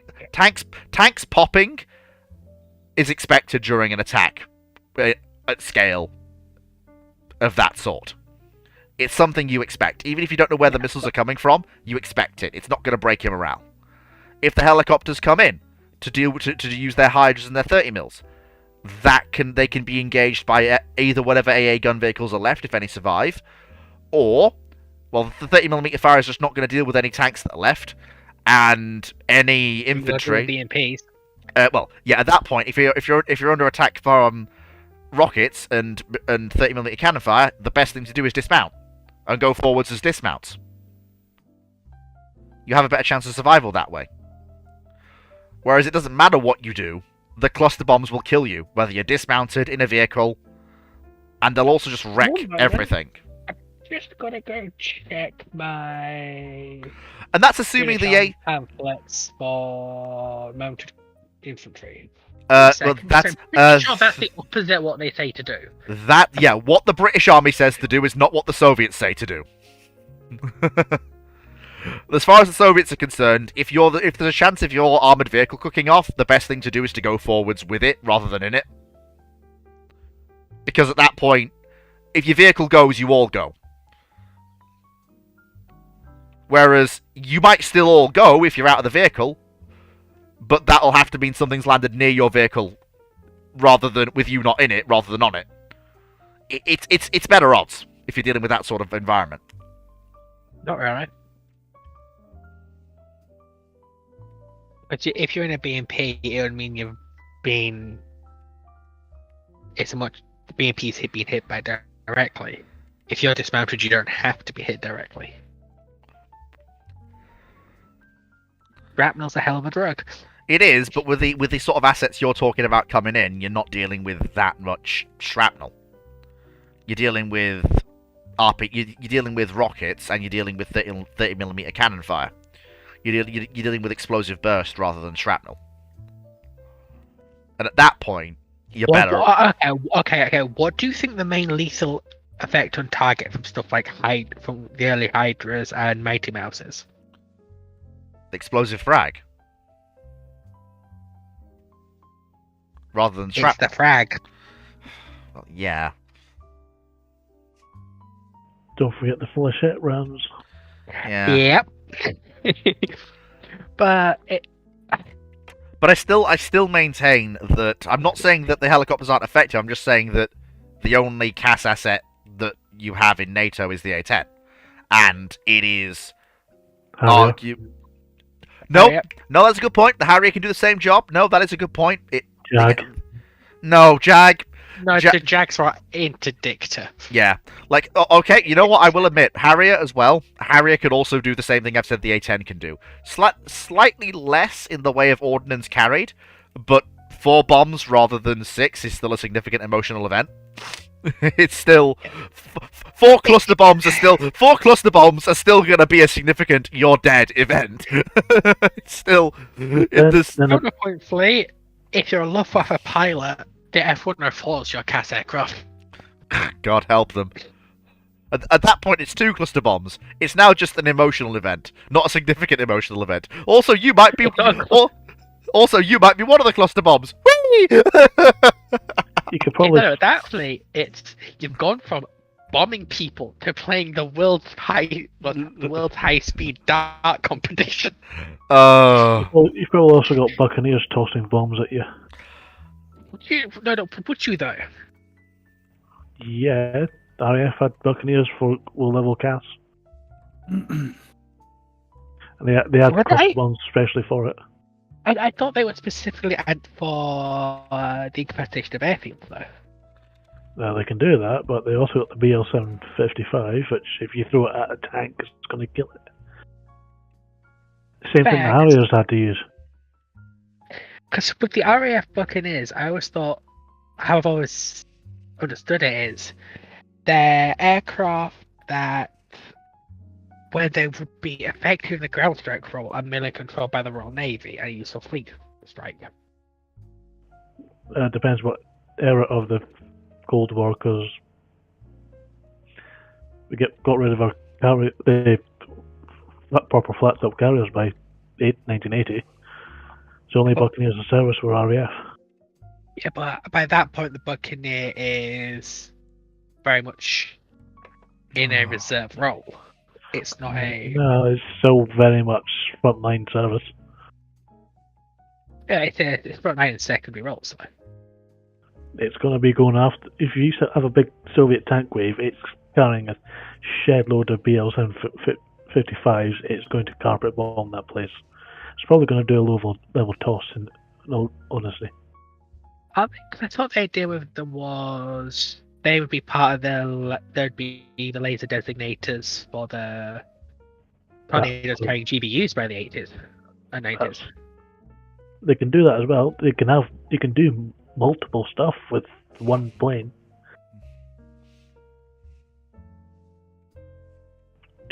You've got a low-level strike asset that can carry 16,000 pounds worth of bombs. You're not going to hold it for second line.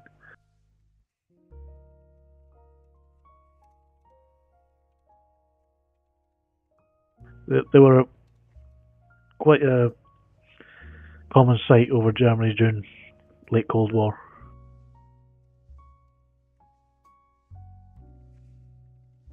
That I did not know.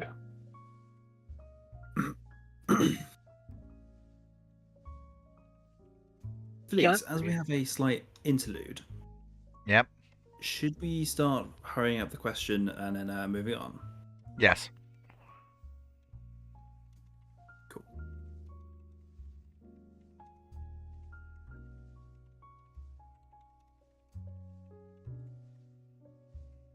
Okay, so the next question. So Jaguar.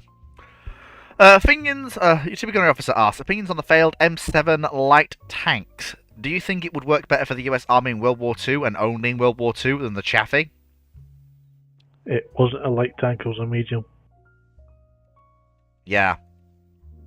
It was. I think, if I remember rightly, it was a replacement for the M4 Sherman. No, it was Oh, it was a developmental prototype of the Sherman. No. Factory for it. No, it was. Am I it getting was. mixed up with the other one? No, it was a follow. It was basically what if we made a Stuart that can carry a 75mm gun? That's basically the whole premise. It was a 6-pounder. Yeah, it's basically what if we upgrade the what if we take the Stuart suspension and hull type to its logical end state?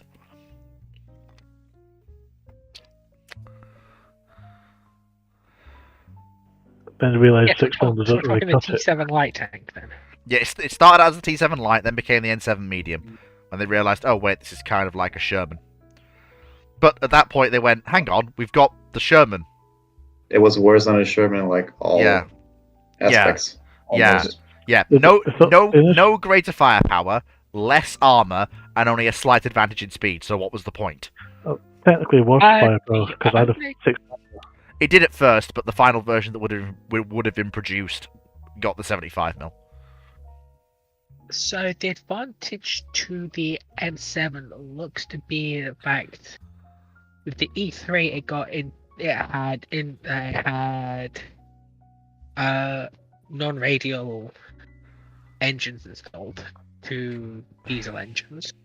But the problem is, while this is And then going, later to Cadillac V8, yeah, but the problem is at and this it point, also had hydrogen pneumatic suspension. yeah, but the problem is, Foxo, is that by the time that you're getting through the E3, the Sherman is already in combat.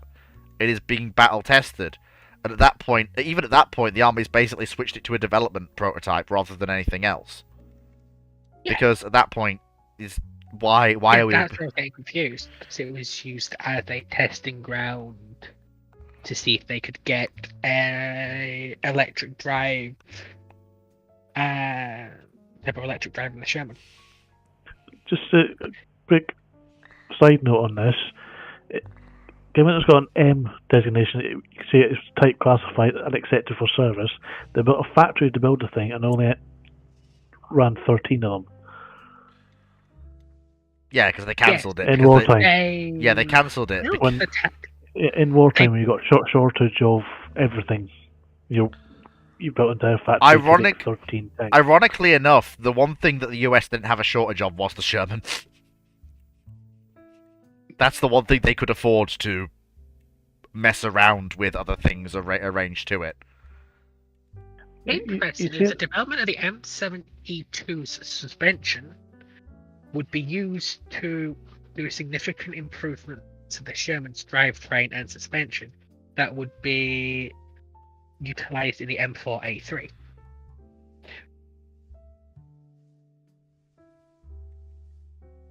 So, there was some merit to it, I guess. Just with the Sherman, you've got something that works. We know how to build it. It's reliable.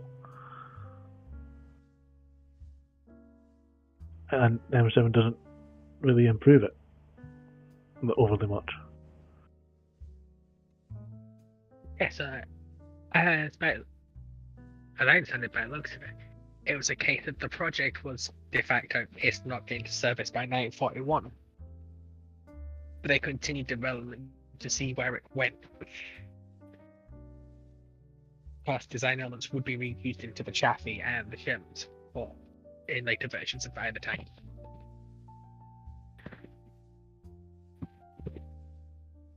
The next question, please. Yes. Ruben, would you just do text-based moderator things in YouTube for me, pretty please? But while I move on, Will do. Let me catch up so While I I- can speak. yeah, while I move on, Gunnery Officer asks, question 15: do you think in the late 80s and very early 90s, the Tornado is way better as a tactical strike and interdiction aircraft than the Su-24, MiG-27, F-111, and F-15E? Do you think the Tornado alone can actually destroy more enemy grounded installations than the F-111 or A-10? Okay, first things first, we have to go through this list. First things first, the MiG-27 is not a tactical strike aircraft nor an interdictor. It is a Russian close air support aircraft. It ran in parallel with the Su-25. So that's off the list, first things first. Su-24 is an excellent tactical strike and interdiction aircraft. I'd argue that it's actually better than Tornado in terms of carrying capacity. It can carry a lot more ordnance than Tornado can. In fact, I don't think it's really an equivalent. Problem is, you put Tornado up against the heavy hitters. You put it up against Su-24 and F-111. Yes, they're older airframes, but the size difference, the ordnance difference, the range difference, they're pure interdictors. Su-24 and F-111 are interdiction platforms. It's what they do. Tornado is tactical strike and an interdictor. An F-15E is similar. If you can give missions to an Su-24 and an F-111 in terms of range and payload, you can't give to Tornado and F-15E. It's not really a fair comparison. Tornado is on the multi-role side of tactical strike and interdiction. It's leaning in the direction of I can be a fighter if I want to be, and the British used it as a fighter. Modified, but you know what I mean. Su-24 and F-111 we are interdictors. That is what we are. That is what we do. We don't carry air-to-air weapons. Sorry, we can't carry air-to-air weapons. We carry more ordnance than the rest of you. We have longer range than the rest of you. And we're a little bit faster than the rest of you. But do you remember, couldn't the F-111 carry AM-9Gs? I'm not sure. I don't think so. I've never seen any... I will have a look. But I don't think... That's right, you don't. Oh, cool! I've just found an aircraft I didn't know existed until now. By accidentally missing out one of the 11s, I found the F-11 Tiger. I didn't know this thing existed. Cool! Neat! It's nice! I found a new thing! The F-111 could carry a pair of sidewinders for self-defense. Fair enough.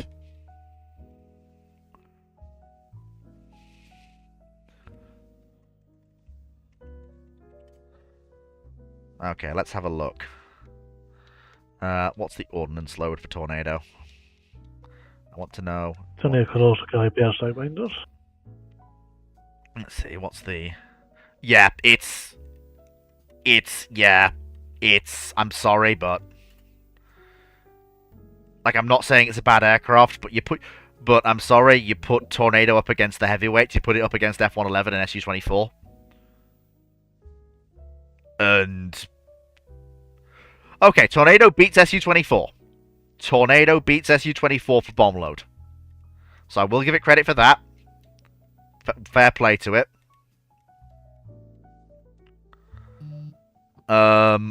So Su-24 is not as heavily laden as I thought it was. But it doesn't come close to F-111. No. F-111 can strap another 10,000 pounds of bomb load under itself compared to Tornado.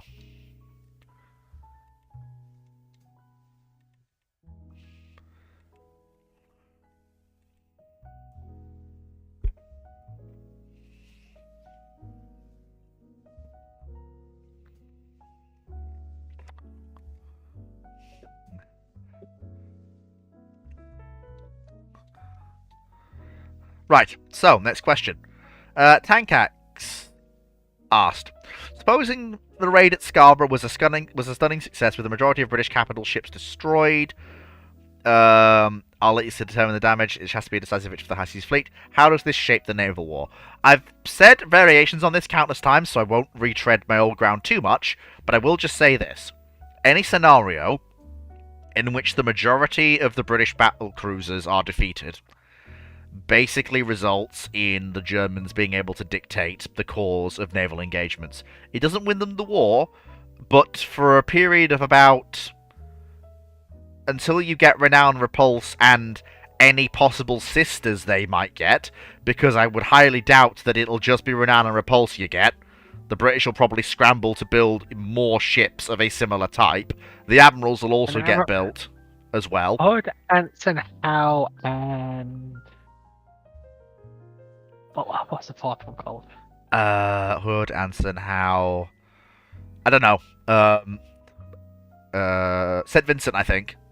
Because that's the other Admiral. Not St. Vincent. No. But Ronnie didn't do Saint names. Yeah. Well, no, it's... Rodney, wasn't it? Yes! What's that? Yeah, Hood, Anson, Howe, and Rodney. Yeah. Yes.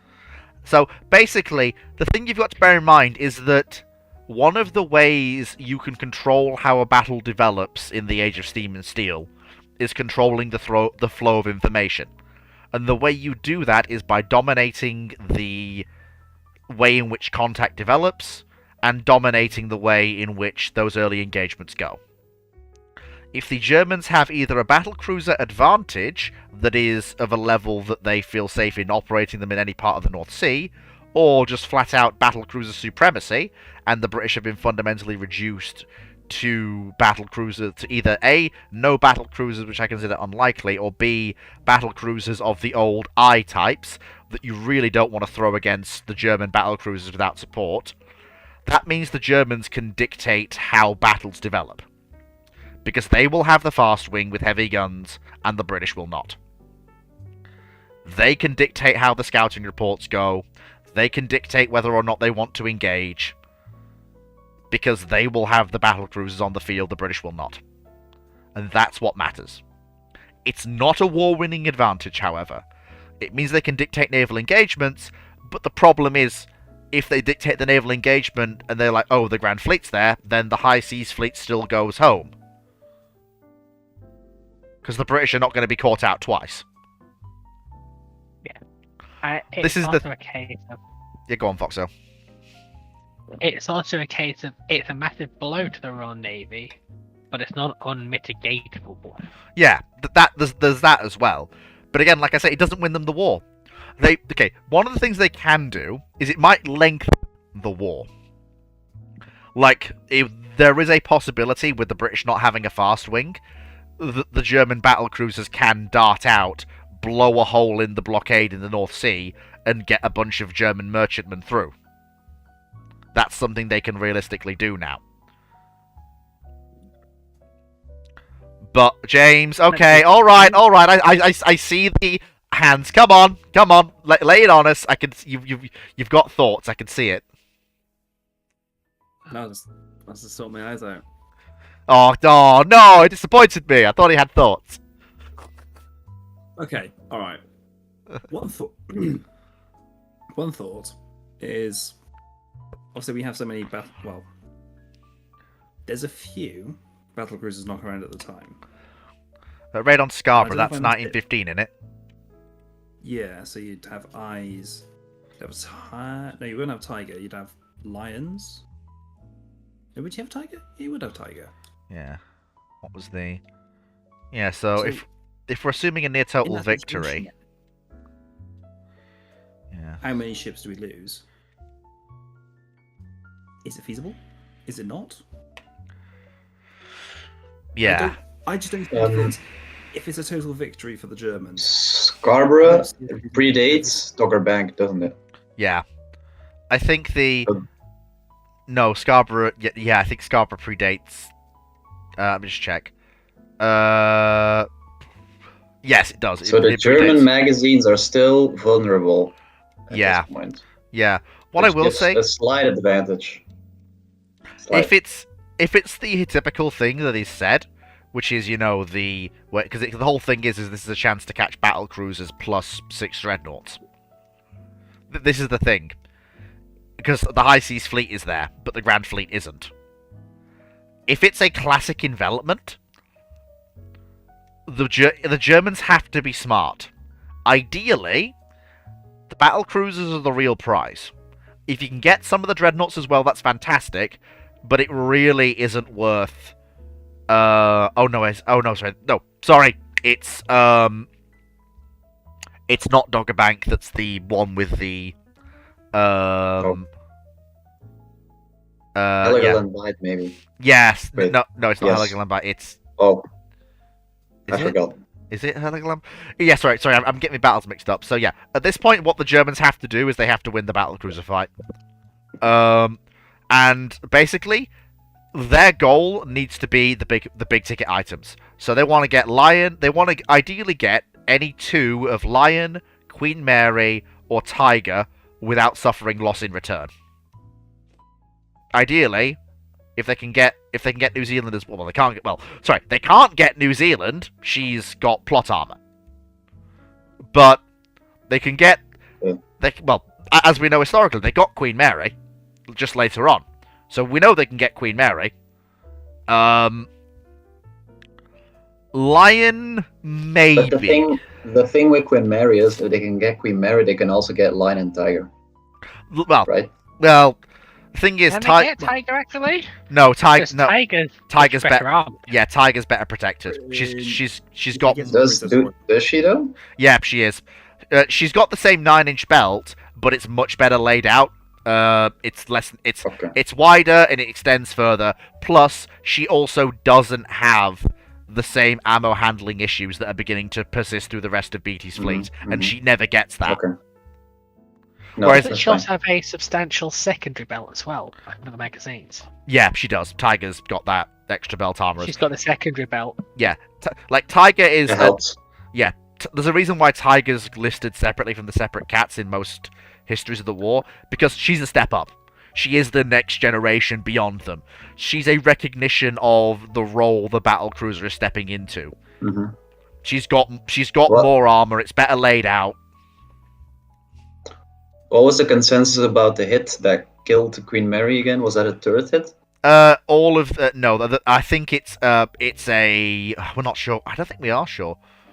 I can't was remember that what. the one where people thought, or people were thinking that a non-penetrating hit hit the turret, but either the shock or Yeah. the spalling ignited Because- the aerosolized cordite schmutz, which Yeah. filled the gunhouse because of poor cleaning.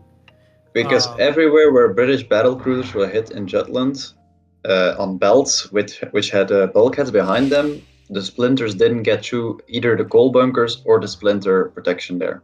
Hmm. So, in my opinion, it's got to be a turret hit if it's gonna kill a British cat, so to say. It's possible. I mean, I think the. Let me see. What have we got? So we've got Seidlitz, Von der Tann, Moltke. Ah, that's what I was looking Blucher? for. No, Derflinger. But yes, Blucher is Ah, the also dirt there. flinger. They all have it the same Pinata. issues. They all have the torpedo flat at the forward, which can sink them. The thing that really matters here is Derflinger's presence. Yeah. Derflinger, consistently throughout the entire course of the conflict in every battle she's in, shows herself to be an excellent gunnery ship and just incredibly resistant to damage. I mean, the Derflinger class as a whole were exceptional ships. In fact, I would actually go so far as to say, out of any period of German capital ship construction, not Derflinger, because Careful. she's Careful. she's okay, but Hindenburg, so the half sister with a few variations, is arguably, for the time period that they are made in, she's the best capital ship any German government produced.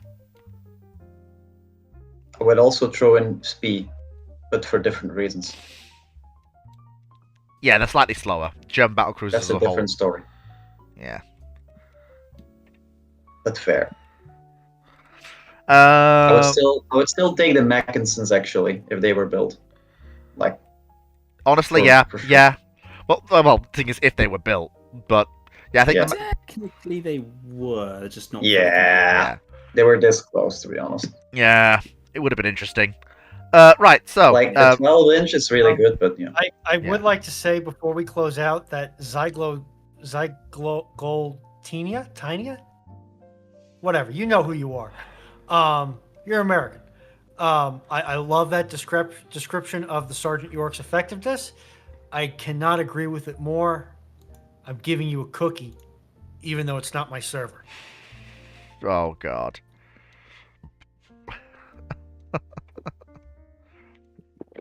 Do it, Ruinon. Consume the child. No, do not. Why have you given yellow marks, Ruinon? Is that telling me where? Those are the ones that I am going through and copying over into your server, Q&A log. Oh. So this way on Friday, they're all in one place. Oh. And everybody can see them in That- case Dragon is indisposed. Good point. Right, so I'll keep going. You are in the 3-hour bracket. I know you may already know that, but I'm going to put it out there anyway. I can do one more question. And besides, then Foxo takes over and it becomes Foxo's campfire. They have all been collated into your Q&A log. Yee. Did we get your typical gunnery officer's question 16? Oh no, we've got one before that. That's actually not going to be the one. That's going to be Friday's first question. But the last question to finish off of is a nice light-hearted one. The US hull code for carriers is CV, and if V is aviation and C in the context of the USN is meant to refer to cruisers, and I've made this argument before, it can be argued the Nimitz class are nuclear-powered aviation cruisers. No. That's a question? Yes, it's phrased as a question. It is? I assume it's meant to start a discussion. I mean, it's a discussion Nice and starter. I wouldn't say it's a question, but it's a discussion starter. Problem is no. Wait, can I have permission to rename people on this server? Because I'm gonna rename Root to Pedantic. No. No, you can't rename people Foxo. Woman, you do not have a leg to stand on. You're right, I've got two. Anyway, so, no, I you rest can't. the case. You can't call the Nimitz class nuclear-powered aviation cruisers. It's important to bear in mind that while, yes, the US numerical designations, if combined, usually mean things, in this particular case, while CV would normally, if you read it literally, be nuclear-powered aviation cruising vessel, the problem is that the term carrier exists and is well known and means basically the same thing in the context. So at that point, it became the what that two-letter word meant. So no, I would say that you the can't call them. carriers.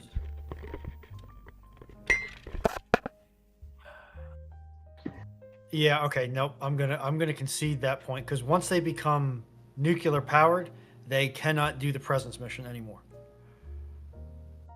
Not in the nuclear skeptical climate. Not in the nuclear skeptical climate that we have spent most of the last 50 to 60 years in.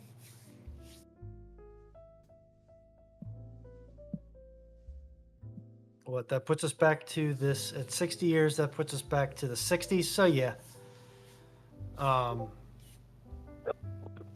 Because there's a lot of countries that will not let nuclear vessels make port calls. And I think New Zealand wants to generally keep our nuclear assets out of their territorial waters completely. You're going to have to be way more specific there, Knight. I say a lot of things, and I have no clue how far behind you are. Yeah, Knight, if you're going to call BS on something, you have to give context. Because the chat does not line up with where we are sometimes.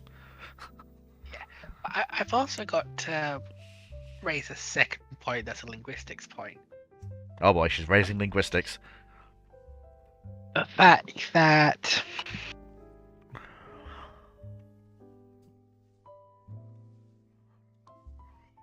CV technically has its roots in French for aviation cruiser, right? Because it's cruiser, something I'm too American, some French word I'm too American to say. Viation. Yeah. Yeah, it starts with an A in French as well. I don't know. But you know, it's cruiser Viet Cong. But essentially, even as far as you got to look at why was CV the Francophone version used initially, and it was because CA, as it would be in the English language, was already taken.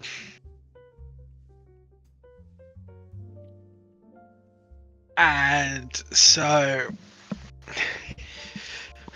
if you're going to go if I'm gonna, I don't like that face Shipyard is making. Not for you. I'm trying to find something. Okay, I'm about to say I'm about to get lobotomized 1960 style. I'm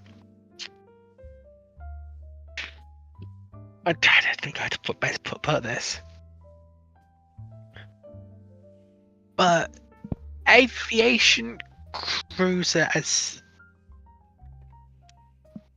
very much comes in the English language as its roots is in the Royal Navy, because it's an English habit of, if our words for it mean something slightly different, nicking the French word for it.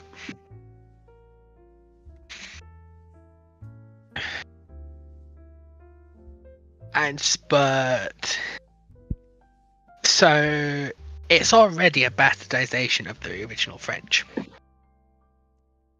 as I understand it. And then it's also a fact that it's a standing on documents, so it's has very little to actually do with. It's one. I'm trying to think how to say this properly. It's one of the strange times in the English language where the meaning of a word is less important than The vibe. use. Yes, as the use of a word as a technical specifier. That's it. Where it's a case of technically it'll mean Wrong way, wrong way, wrong way, wrong way, wrong way, Civil wrong orbital way, wrong engineering. way. I know, bro. I know. I got a it. name kidding, will man. Those refer gears to are a even- specific part Yo, yo, yo. or a specific family of parts, but they get colloquially used, and the word meaning of that word changes or just becomes the entire classification. As I understand it, it was basically that with carriers. And no, that can't be what it means, because otherwise that sounds way too much like cruiser Volpine. Way. Anyway, I'm gonna have to get going soon, so Well, I guess we're actually going to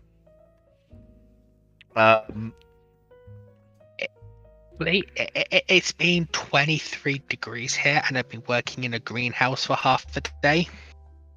Ouch. That's what, 70 something in goes to the moon units? yes, yes. In a greenhouse when it's bright blue sky. Oh boy.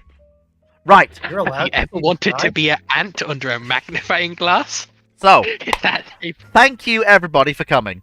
We've had a slightly longer ramblings this week today, about 3.5 hours, which is actually pretty good.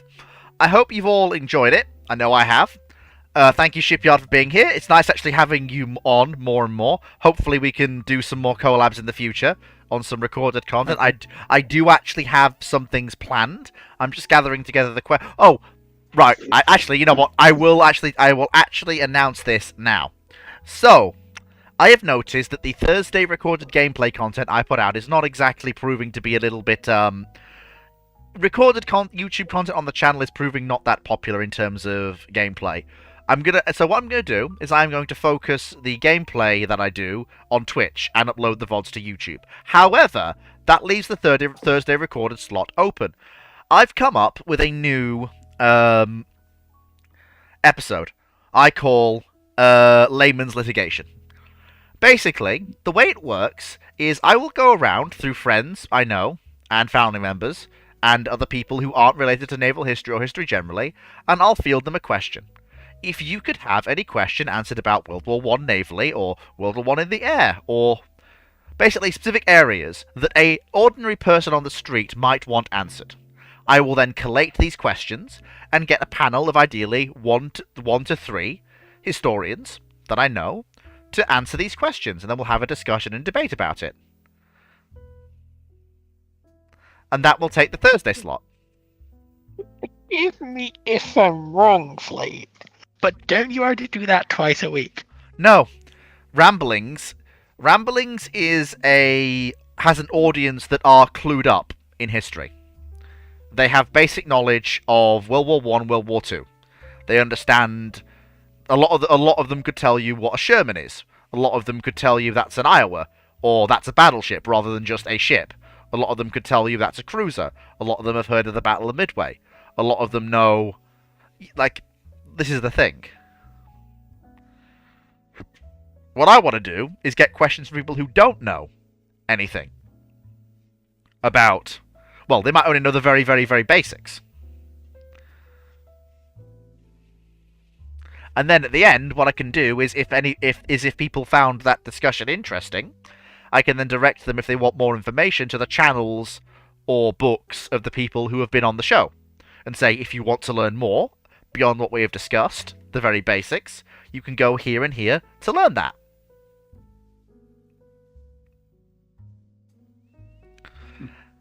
My first panel I'm going to try to get is going to be Drac, Dr. Clark, and the Shipyard to discuss World War II at sea. A bit broad. No pressure. Well, no, That is very broad. Well, the point is, the topic is broad, the questions won't be. The topic has to be broad because I have no idea what people know or don't know about World War II. They will probably know World War II happened, they'll probably know some things happened at sea, but I don't know what. Some ships went boom.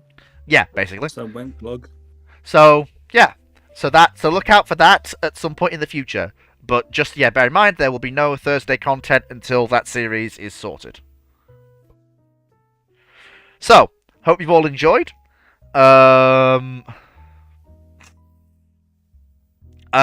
you everyone for coming. So, Shipyard, Sea Otters, Foxo, Moe, Guy, Richelieu, Ruinon, James, we've already thanked.